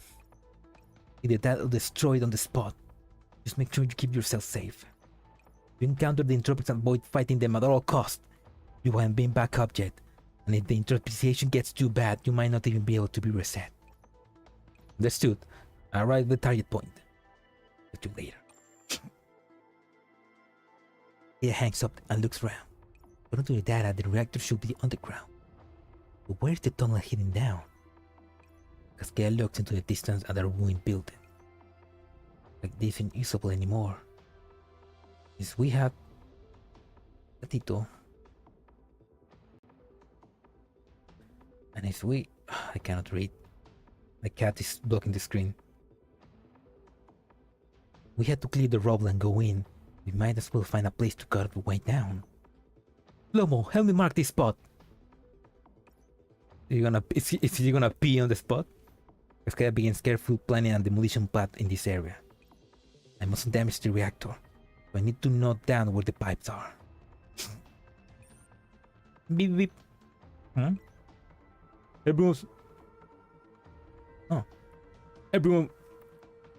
Everyone from the Oasis, this is the Oasis Fair Department. Stay calm and do not panic. Anyone who can move should withdraw toward the Oasis Plaza. Follow the tree and keep yourself safe. We'll begin evacuations shortly. Oh, this voice is... The next message goes out to the agents in H sector. These test signals are being set on regional frequencies 145 and 433. Please stay calm, everyone. We'll be there soon. That voice, is that Chelsea? I don't think she'll also be in the Oasis. Still, that's great. Once I finish the assignment, I think I'll join your search party. Oh. Everyone, I'm in Area G warehouse. Can somebody come save me?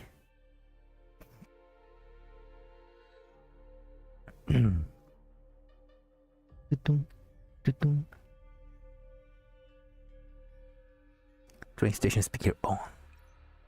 My legs being pinned down by rocks. Can anyone? Area G.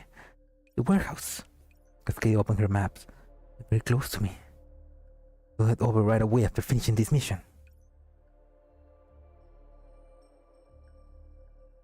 Cascadia picks up the demolition hammer, but before she can start working, Yesenia sends a new message over the emergency channel.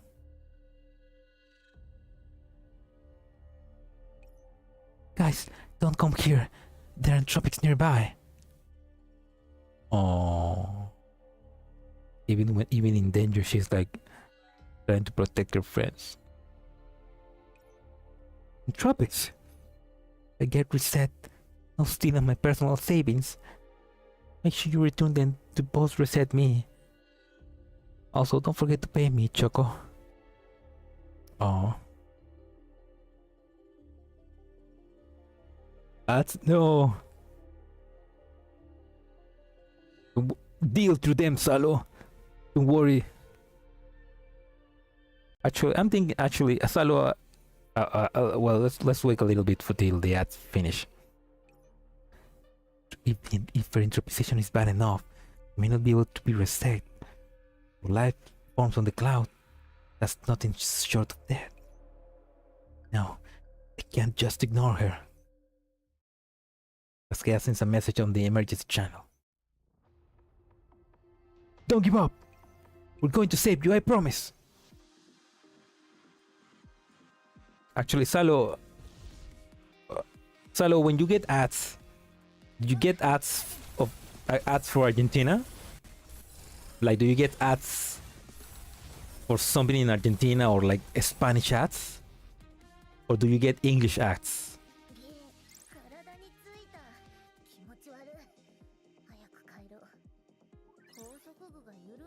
Isena Choco was in PTSD mode when seeing the Jupiter cannons.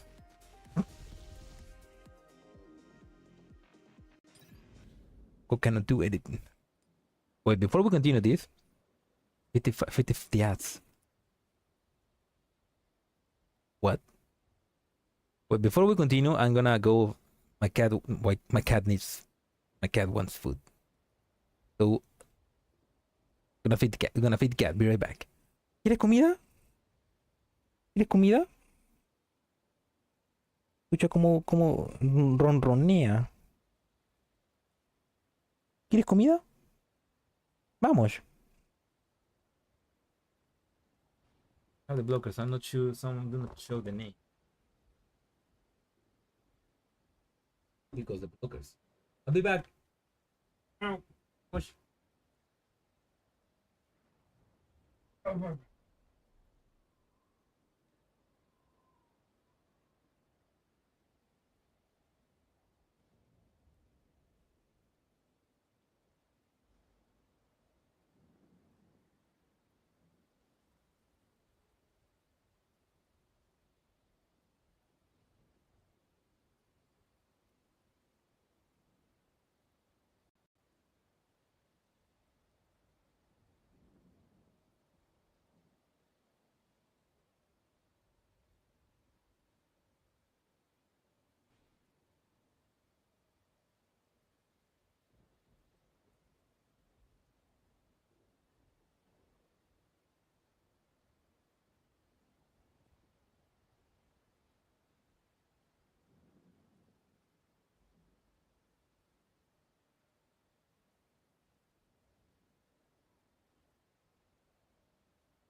Those close. Bedtime's over. Cat's been fed, so now let's go back to the search and rescue. Shikabashi. Where's the mouse? In the warehouse district. Anthropic launch at Cascadia. I hope I'm getting my point across. Cascadia raises the demolition cab. Oh my god, with a hammer. Cascadia raises the demolition hammer she's holding, then drives it through the Entropic's body before nailing it to the ground. The seventh. She's just she's just bonking Entropics. Bonk. The power of hammer. That's the seventh. Just one more. The last Entropic rushes out from Cascadia's blind spot. It was coiling tightly around her body. However, before the Entropic can press the attack, Cascadia grabs the Entropic tentacles. You're actually going to test your strength against the rescue, though? Don't think I'm weak just because I'm small. Slow-mo. Cascadia pulls on the Entropic, launching it into the air. It's... The sharp chain blade instantly cleaves the Entropic in half. The last one, I hope. That's so cool. After ensuring all vital signs are gone from all the Entropics, Cascadia puts down the demolition hammer. There were a few more enemies than I expected, and I used about 40% of my operands. Warning, power transmission system overloaded. Slow-mo walks up to Cascadia and nuzzles up behind her. I'm fine. Let's go, we need to check on Ksenia. Ksenia, can you hear me? I'm Cascadia.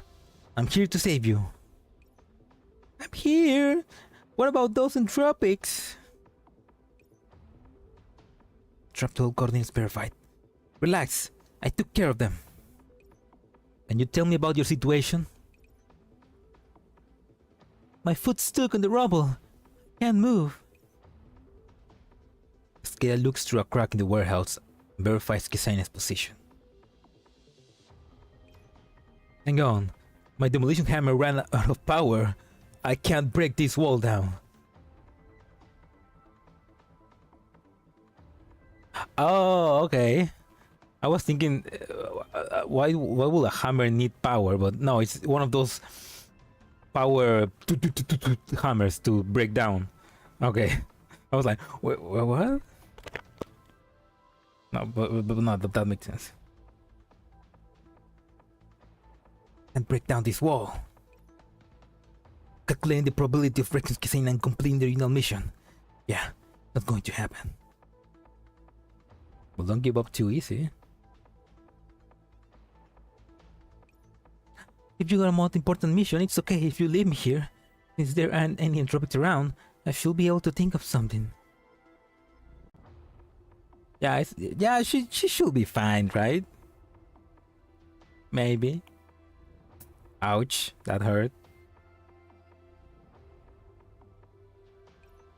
Relax, I won't abandon you. I'm a rescue doll, you know. And I what do you do? I rescue. But your mission?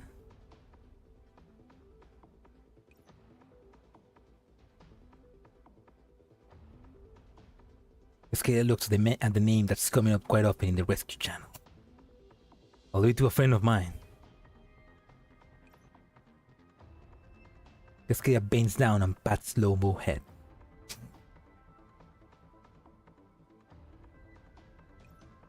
Hi, I'm Cascadia.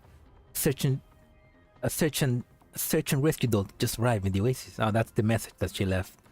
I'm now preparing to rescue Ksenia, but I know ship to handle everything which might follow after that. Therefore, this little guy will lead you to us. Cascadia enters the information into slow-mo data log. Right now, listen up, Slow-Mo. In a minute, I'm going to lift up this piece of rubble. Need you to go in there and get Ksenia out. For hearing Cascade instructions, Slow-Mo looks at her in mild confusion. This trouble is more than you can carry. Frankly speaking, even I will have trouble lifting it up. So if I overload, I need you to track me out of here and rescue Ksenia. Slow-Mo gently noses Cascadia. Good boy. You're a good Pochita. Cascadia takes a deep breath. Ksenia, can you hear me? I'm going to move this debris after this. If you feel the weight increase on your foot, or if you feel uncomfortable after all, let me know immediately. Alright, I got it. Cascadia places both hands on the edge of the debris. The massive hunk of rubble slowly rises. Alert, upper body power transmission framework is overloaded. Please set your coordinates immediately. Cascade ignores her aunt's warning. Ksenia, how things are down there? Totally fine. Oh, look at that. Oh, yeah? Oh. She is pretty cute. She is pretty cute. I'm pretty funny. You could say she's pretty...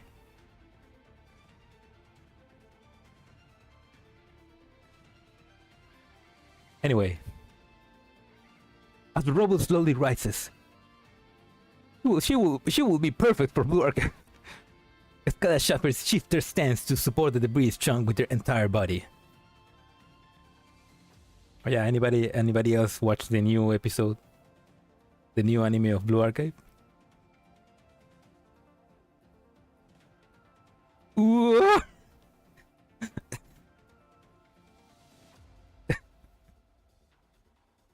I might watch the Blue Archive anime just to see how better they are at making guns animation.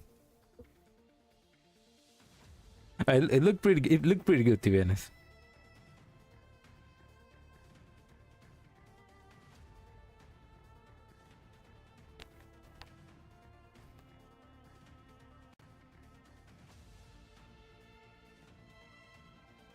Everything is better than GFL anime. FF. But true.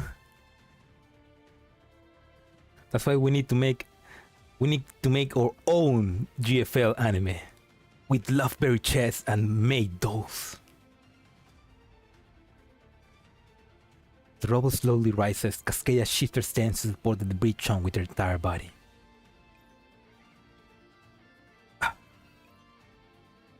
Lower body power transmission system damage.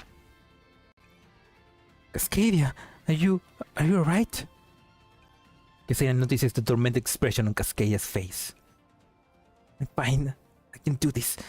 My partner Slow-Mo will be coming in after this to get you out. Slow-Mo has a simple narrow cloud. The clever boy. It's so good that all the GFL players are on watch. Yeah, it's like a tweet I read. You either live long enough to be a GFL veteran,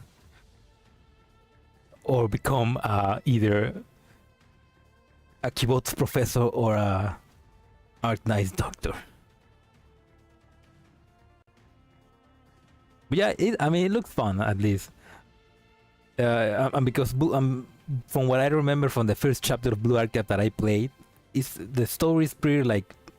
It's a pretty comedy story, so I think it works perfect for an anime, which is just a comedy anime.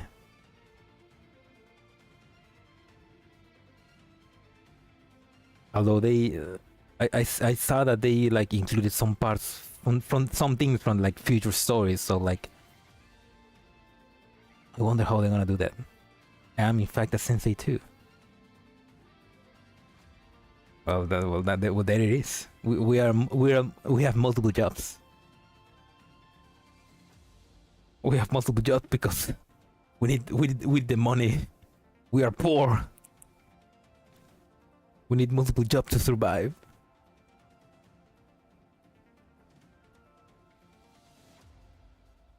Go watch the Warcraft 4 PV to see where they. Yeah, I think I know. I know. I spoiled myself a little bit about the story of Blue Archive. I know that the Dark Shiroko and the that weird professor and the Shadow Arona. I know a little bit, but that's like something that happens way later in the story. Like I would think that for this anime, they should just focus on the first comedy chapters.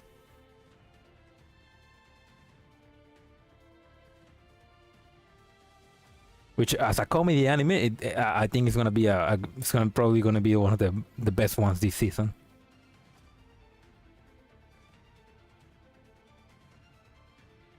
After Cascadia calls out on him, the Cascadia calls out to him.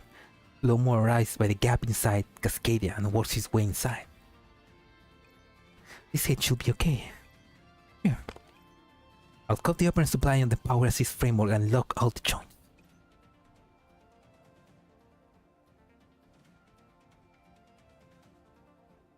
Clack, clack, clack, clack, get lock, get lock, get lock! A series of mechanical noises follow. The original body wobble, body goes still. My leg! Thank you, Slow-Mo. Cascadia, I can move now. Cascadia? Upon realizing the Cascadia isn't answering, Kisena begins shouting in panic. Fine. Slow-Mo will get you out of here. In the rubble. I need to sleep for a bit.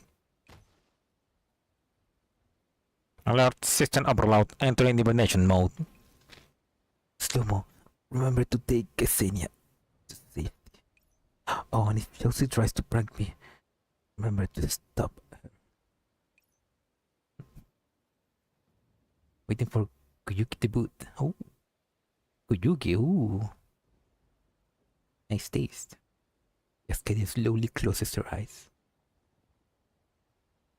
I bet the anime will go to volume 1 and 2 BA. Volume 3 so long is probably its own season. True. I mean, I imagine that this series is gonna be just 12 episodes, so like probably 3 more seasons, depending on how fast they adapt the stories.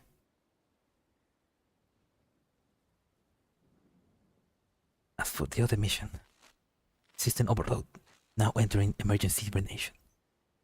Leave it to you, Chelsea.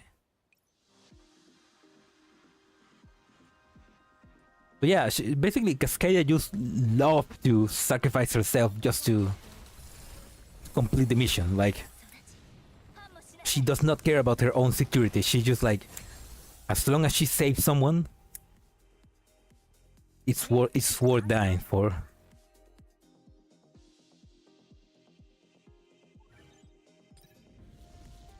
She just does not have a lot of how do you say, self-surviving, I don't know how to say that. A whole season of side stories is bearable too. All of those could be 1 of 2 episodes.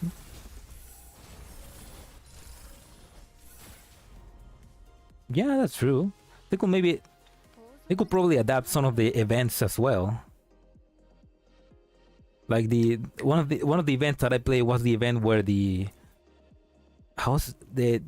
fox girl, the one that attacks you in the first, when you start the game. Forgot the name. But I play the event where she becomes good, I guess, and like she's able to be summoned. That was a funny event. They could adapt those events.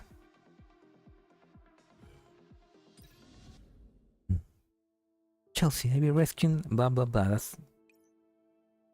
I know it's very risky. But you knew too, you mega dork. So you must be calling me a mega dork now. Chelsea covers her mouth. This time, I'm not going to push myself. Like you said, you always run into surprises when performing rescues. No matter how strong you are, there's a limit to how much you can do by yourself. That makes me think. She's a rescue doll. Why didn't the developers just decide gave her a bigger body? Like, why not give her a big body so that she can like be stronger? Like what were they thinking? Who let them cook? They cook bad.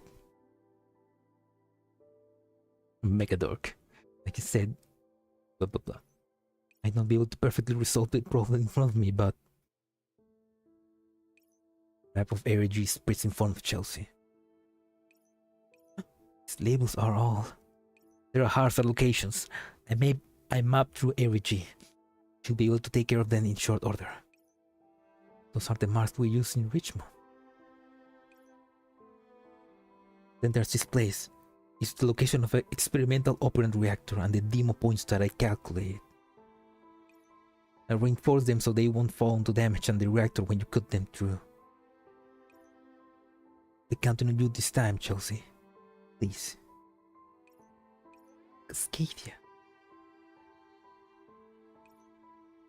Small, confined spaces. Okay, yeah, that makes sense. But then, okay, yeah, I guess it makes sense for a small doll to rescue people, especially in a place where there's rubble.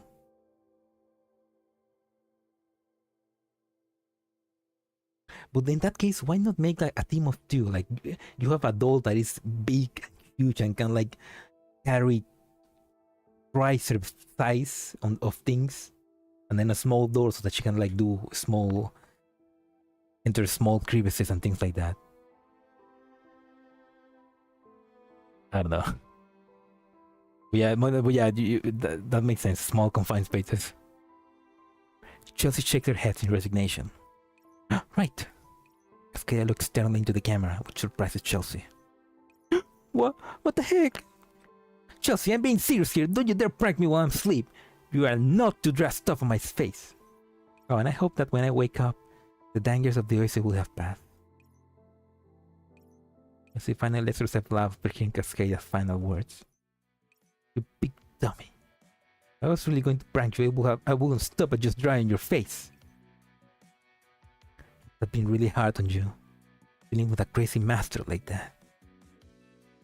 Quickly, Chelsea, draw a dick on her face. Chelsea glances Stroh's slow-mo head. She watches him drag Kusena out of the rubble from a first-person perspective.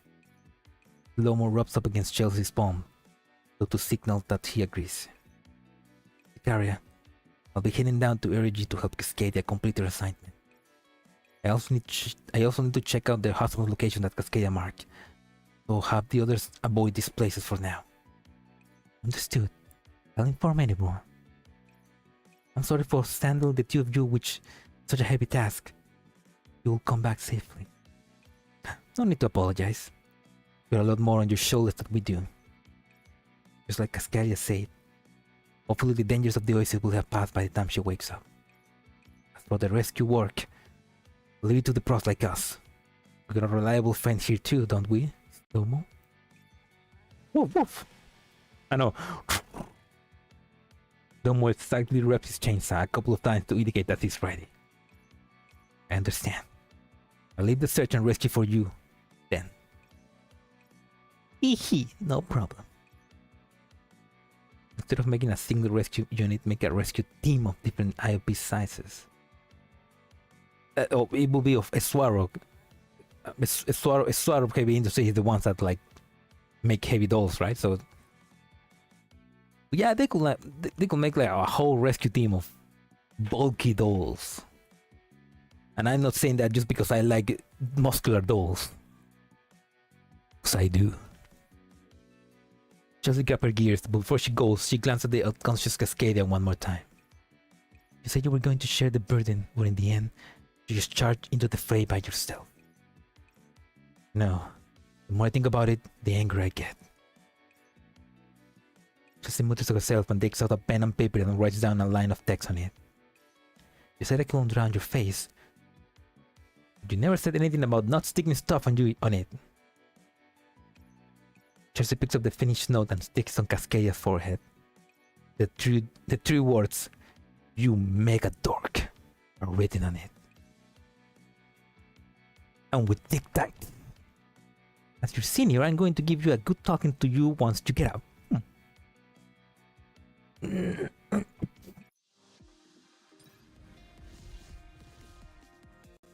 Do do do do do do do do do do do do do.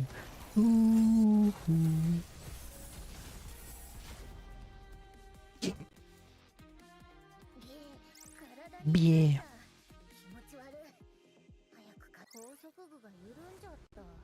MVP, MVP, MVP. Now the ending. Joyful reunions. Another ad? Well, at least you've been getting less ads than normal, I guess. That's something. I lost the count. That's good. That means you could say that you only got like 2. Something like that. I'm gonna sneeze. Achoo! Achoo! Oh my god. Why do I always get sick when I'm streaming?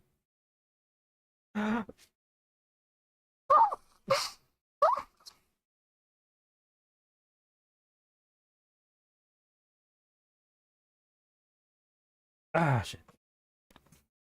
The Oasis in the Middle Cloud examination room. Thank you.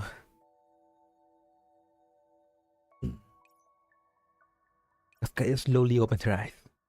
Where am I? Before Cascadia can react, an orange shape makes its way over to Cascadia. Good morning, slow. Oh, huh?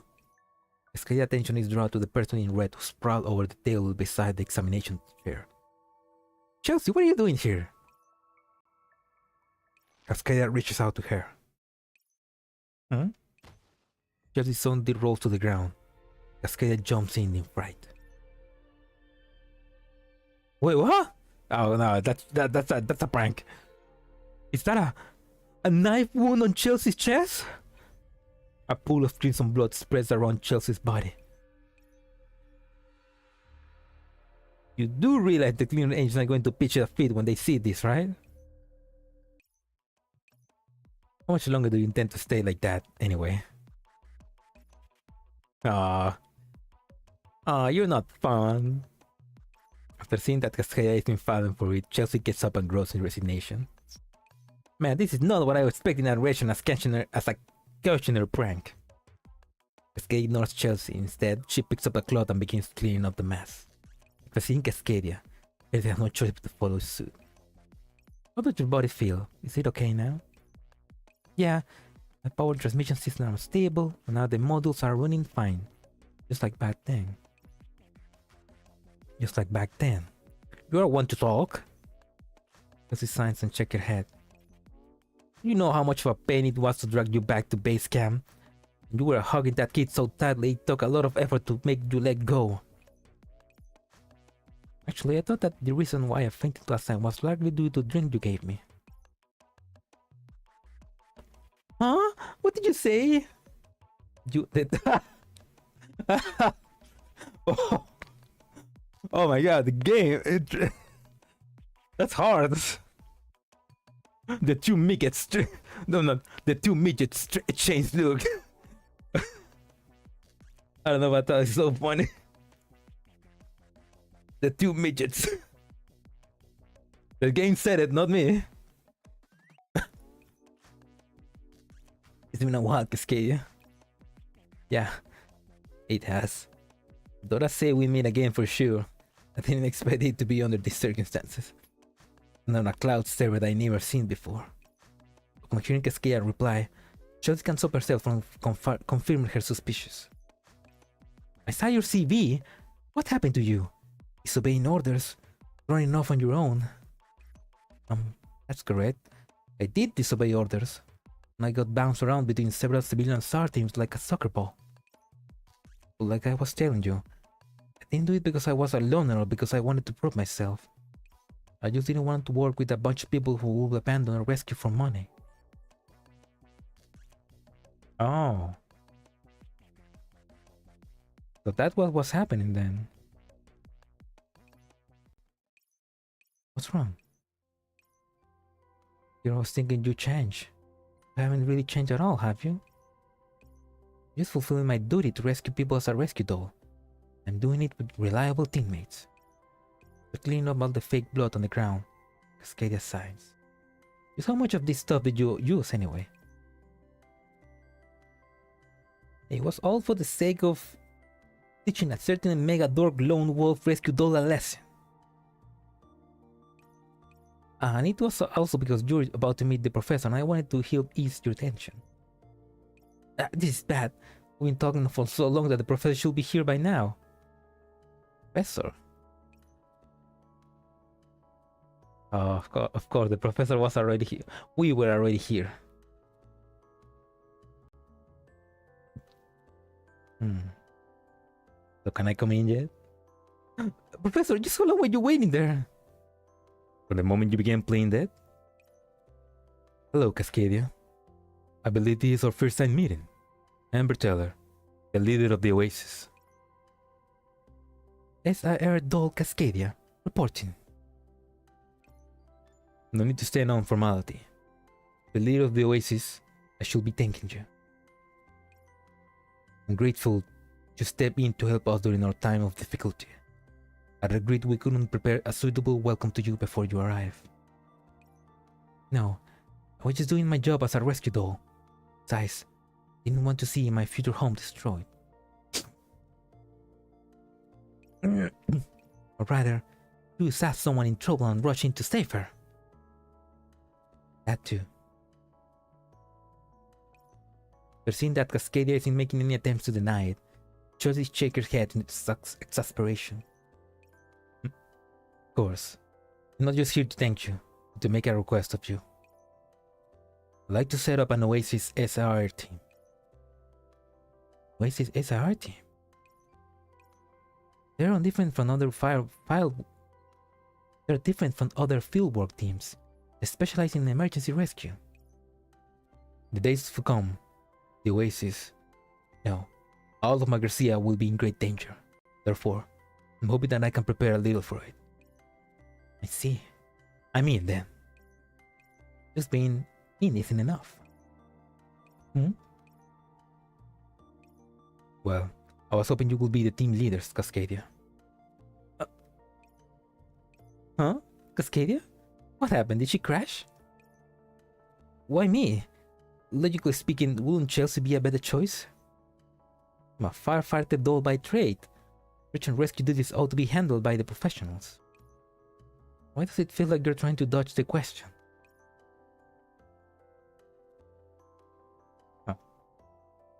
Actually, it was Chelsea who recommended you for the position. Professor? Chelsea's face turns pink as she frankly tries to wave me away. Didn't you say you were going to keep it a secret? Of course. We also took a lot of things into consideration, including your work history. Hey, you won't be able to run off by yourself once you're in charge of a SAR team, right? Chelsea directs a smug glance at Cascadia. But is it really okay? Well, I have my doubts, but the conversation with Chelsea cleared them all up. You had doubts? About your lone wolf tendencies and whatever they affect your ability to work in a team. That's... So, are you willing to lead the Oasis SAR? Cascadia looks at Chelsea who has an expectant look on her face. Okay. Woo! Chelsea threw her hands in the light and then hugs Cascadia. You really stuck me with that toffee now. I mean, you did give me one of your own before. So what, did you stick on my back this time?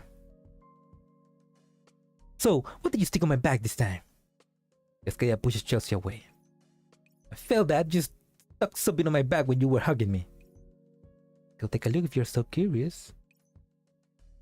Just stick her tongue on and then points up the and then just stick her tongue out and then runs out of the examination room. Honestly. Huh? Cascadia takes the strange object off. She isn't surprised to find that it isn't a bizarre prank, item, or anything.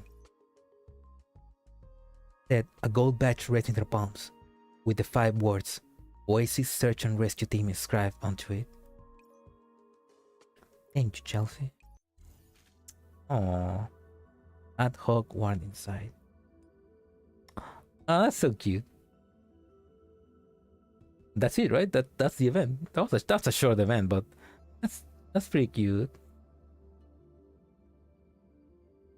We got a new rescue doll. Let's check her analysis then.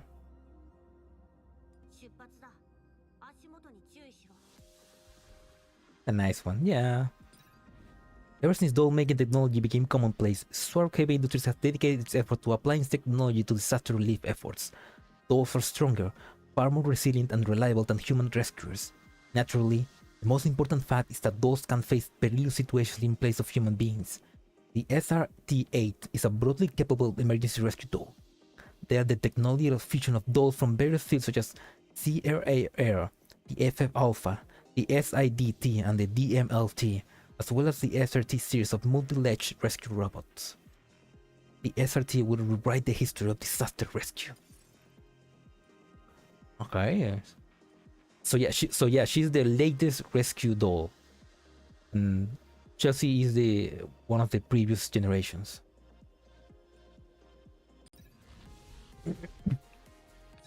Rescue doll lore, yeah, it's a nice one.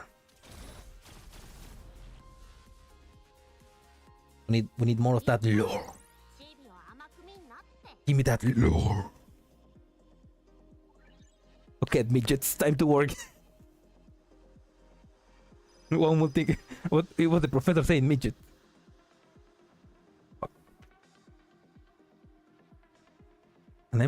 As an emergency rescue doll, 2 principles were infused into the design of the SRT-8: high performance and broad applicability. While these requirements might have seemed contradictory, they were actually essential for our search and rescue doll. Specifically, such a doll would require high-spec rescue abilities as well as a high degree of part interchangeability and expandability to allow it to use standard parts for maintenance and repairs under any circumstances. As a result, 80% of the SRT-80's structural components came from the most common ability generic parts on the market. According to the conclusion of the Swark Heavy Industries design team, even after sustaining moderate to severe levels of damage, the SRT-8 will be able to return to service after a quick parts swap in the field. Making a rescue doll too complex will be putting the cart before the horse. After finalizing the basic structure, the researchers began to officially prototyping the SRT body. In response to feedback gained from the FF Alpha, which is Chelsea line, they opted to go with a miniaturized frame, which will be more maneuverable and effective at conducting rescue missions in confined areas. Just like you said, just like you say, Panzer. A small confined spaces, yeah. At least there's a lower explanation. After taking into consideration that many rescue missions will take place in such environments, the design team decided to miniaturize the SRT as much as possible without compromising its power outputs. Won't people mistake it for a kid? Or a midget?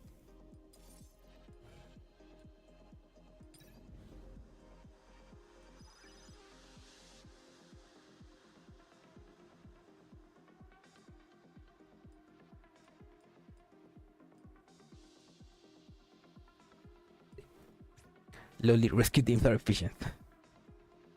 That's the future of rescue, search and rescue. Lowly teams. The future that the bulls want. The future that anime fans want.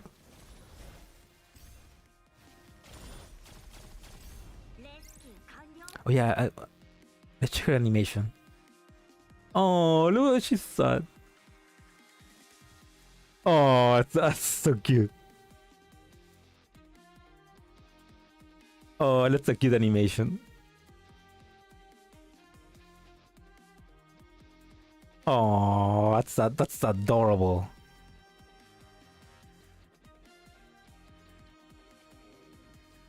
That really is Pachita.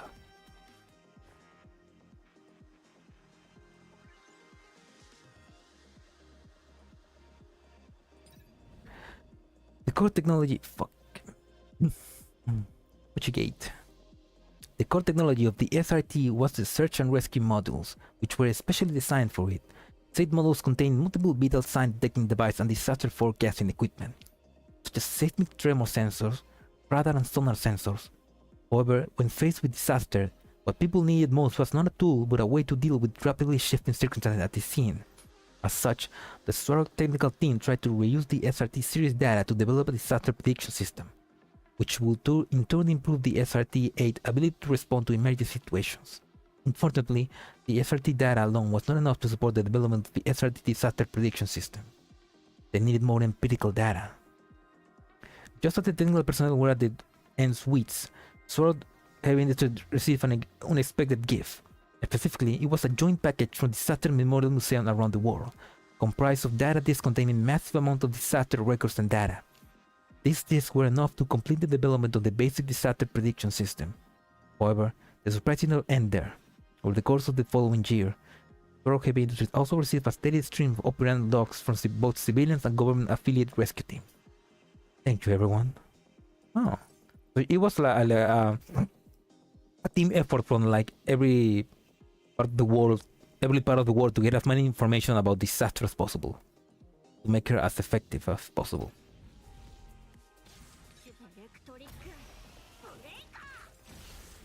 Oh wait, I didn't see that. I want to see the animation again.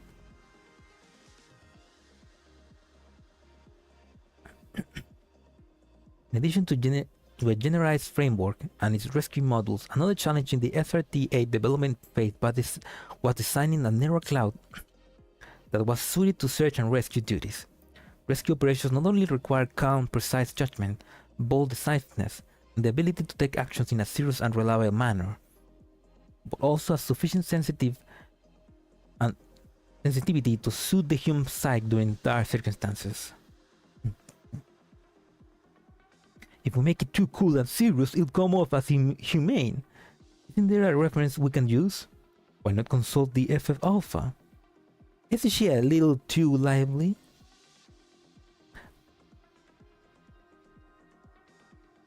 After much effort on the part of the research team, they finally managed to strike a balance for the SRT narrowcloud design. However, the SRT did not turn out quite like everyone expected after she was awakened. Indeed, the SRT personality met all the requirements expected of it, but she was so serious and stubborn about training that she even butts heads with the search several times. There were several incidents where S38, in its capacity as a testee, was haranguing. Haranguing? Haranguing. I feel like that's like a mistranslation or something like that, because I feel like that's harassing, you know? She was harassing and ordering the research staff around as it completed its performance trials. It wasn't quite what they expected, but it turned out quite well. Harangue is a word. It is. Huh. Oh, so hello, welcome. This game always uses words that I never knew existed.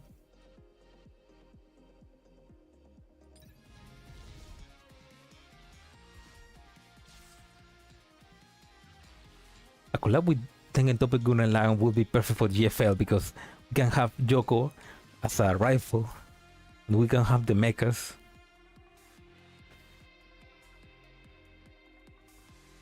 The localization team is cracked. Yeah, like there's some. Oh no, too fast! Damn it! Let's deactivate that.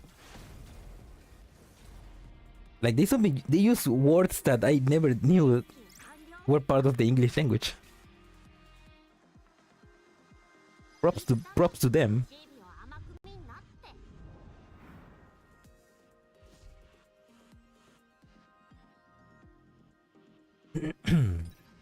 In order to obtain field data, Swarrow Heavy needs to decide to work with the Federal Disaster Relief Team. Rescue team. After internal trials were concluded, the SRT-8 joined the FDRT and took part in rescue operations in various locales. The SRT was both nervous and excited about whether she will be accepted by her team. And she's going to be a member of a team, don't you think addressing her by the serial number isn't quite appropriate? It feels like we need to give her a meaningful name. The surprising thing was that the first reply from the FDRT was to consider the SRT's name. Why not name her after the Cascadia subduction zone? What's that? Wait. Cascadia subduction zone.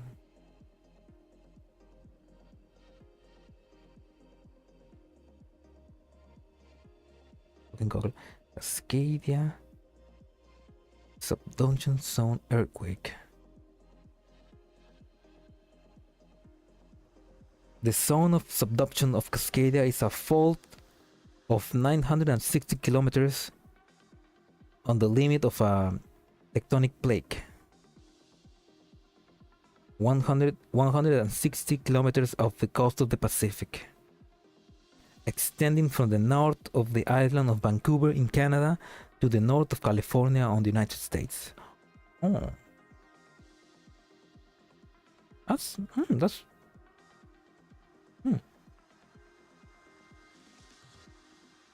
an interesting bit of lore.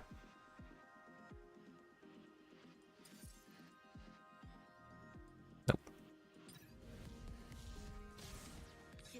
Let's check the animation now in slow motion. Oh, I have okay, I can choose who to release it.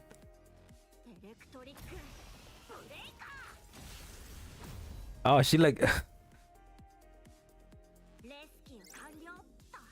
I forgot that it was still at 2x speed. That kind of looked like a Gurren Lagann ultimate attack. Okay, let's see it again, but now in slow-mo. There we go.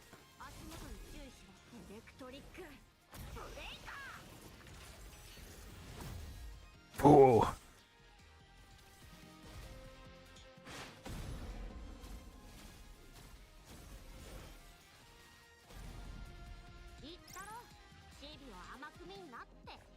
That's a cool animation. Yeah. After Cascadia's initial trials were completed, she was sent to the Federal Disaster Relief Team and completed many rescue operations. After that, she was seconded to the Baltimore Disaster Management Team for training. Both groups had very high opinions of Cascadia. However, voices of dissent emerged, as they always did. An urban legend called "rescue dolls are impractical" began spreading on the internet, which was highly critical of Cascadia's abilities, citing things like how the only things that rescue dolls could bring back were corpses, why people were still dying when there were rescue dolls, and so on. Oh, come on, it's not the doll's fault. In other words, selective accepted garbage. Despite these complaints, Cascadia continues performing its testing duties flawlessly. The data obtained from the trial deployment will be used in production of future SRT-8s, and the engineered mecha hound called Slow-Mo that she acquired by chance will go on to become a standard issue for future SRT-8s. Oh, so cute. That's pretty cool. That way they can save more people.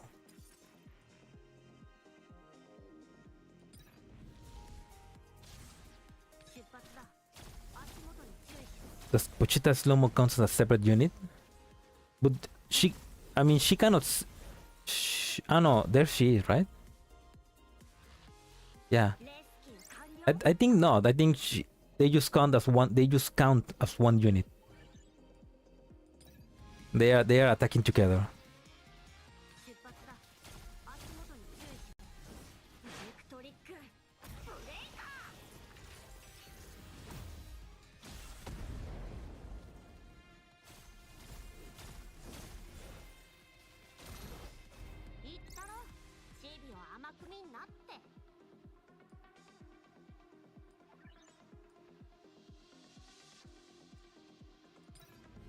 At the end of Cascadia's trial period, a swath of heavy industry sent her to various countries and regions for practical deployment.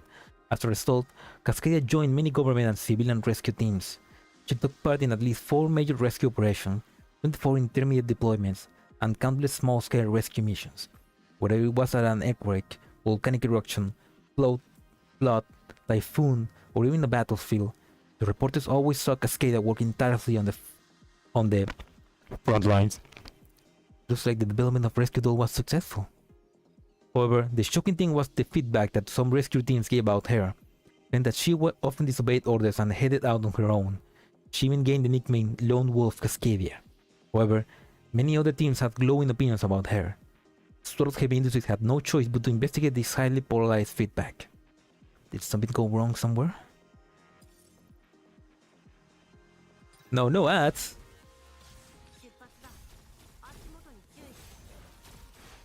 I put this in slow motion so that you can see the ad and not miss on the story.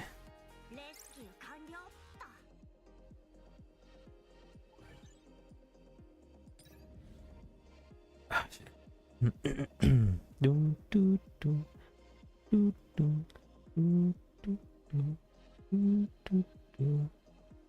A power cute song. Oh shit! I'm gonna go sleep now. Take care. Thanks for sticking as long as you could, Panzer. And have a good. I hope you have a good sleep. And those power cup problems get fixed. But yeah, take care, blah, blah, blah. Take care, Panzer. At least the stream is already ending, so. But yeah, I'm just gonna finish this and then I'm gonna end stream as well. But yeah, take care.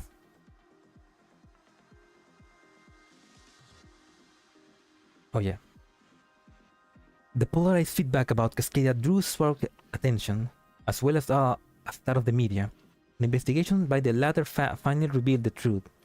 Certain civilian SAR teams were unwilling to take the risk of performing rescue operations and chose to work in a conservative fashion. Cascadia violating of orders was entirely for the sake of saving more lives. Once the fact came to light, Cascadia's popularity skyrocketed, and some people even started calling her a heroine. Just as everyone thought this petite powerhouse who continues shining in the rescue industry, word spread that Cascadia will soon be retiring. Where's she going?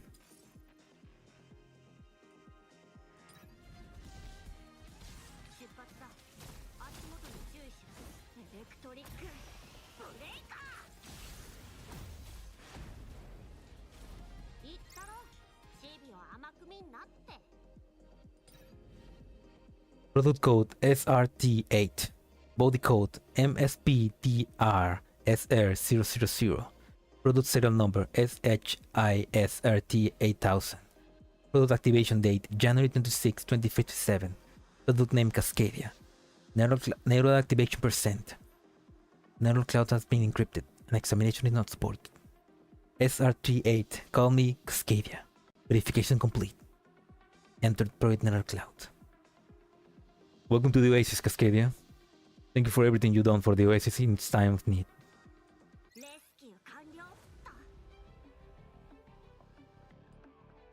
God bless your petite figure. Fuck. Oh no, they're going to graduate her. Graduation stream, let's go.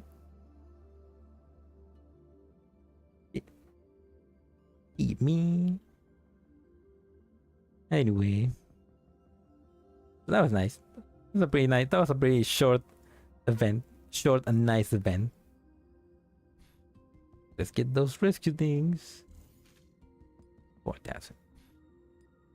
Get those. Ooh. Oh, that background. It's a painting. Oh, I need to get that. Oh, that's a background. Oh, that's also a background. I need to get that.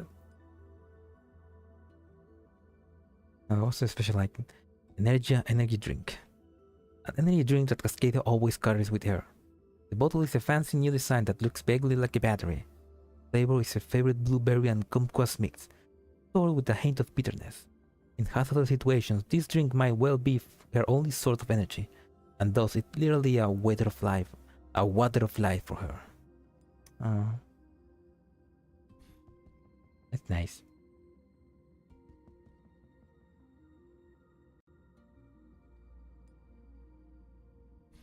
Anyway,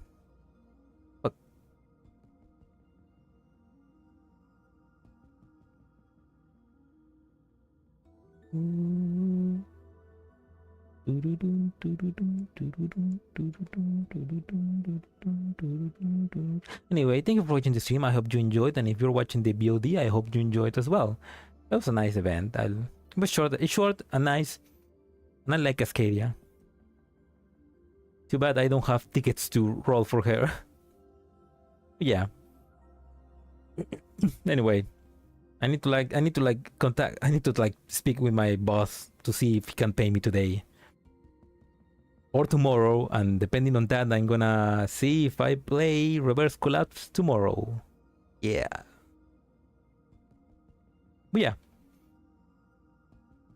Thanks, Alo, and thanks for everyone to sticking around. I hope you have a nice night or a nice day, wherever you are.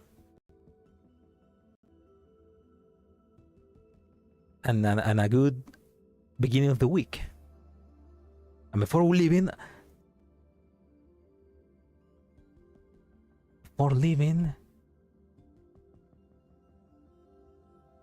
no, there's nobody. Oh no, that's. I mean, wait, when is he going to? I mean, oh, the 13th of April. Okay, no, that's ridiculous. I'm not gonna redirect to that date. Trying to see if I can redirect to some other stream, but oh, Hakuya is streaming. Okay, let me go. Oh no, it's all good. Yeah, let's redirect to Hakuya. Anyway, thanks for sticking around. Bye.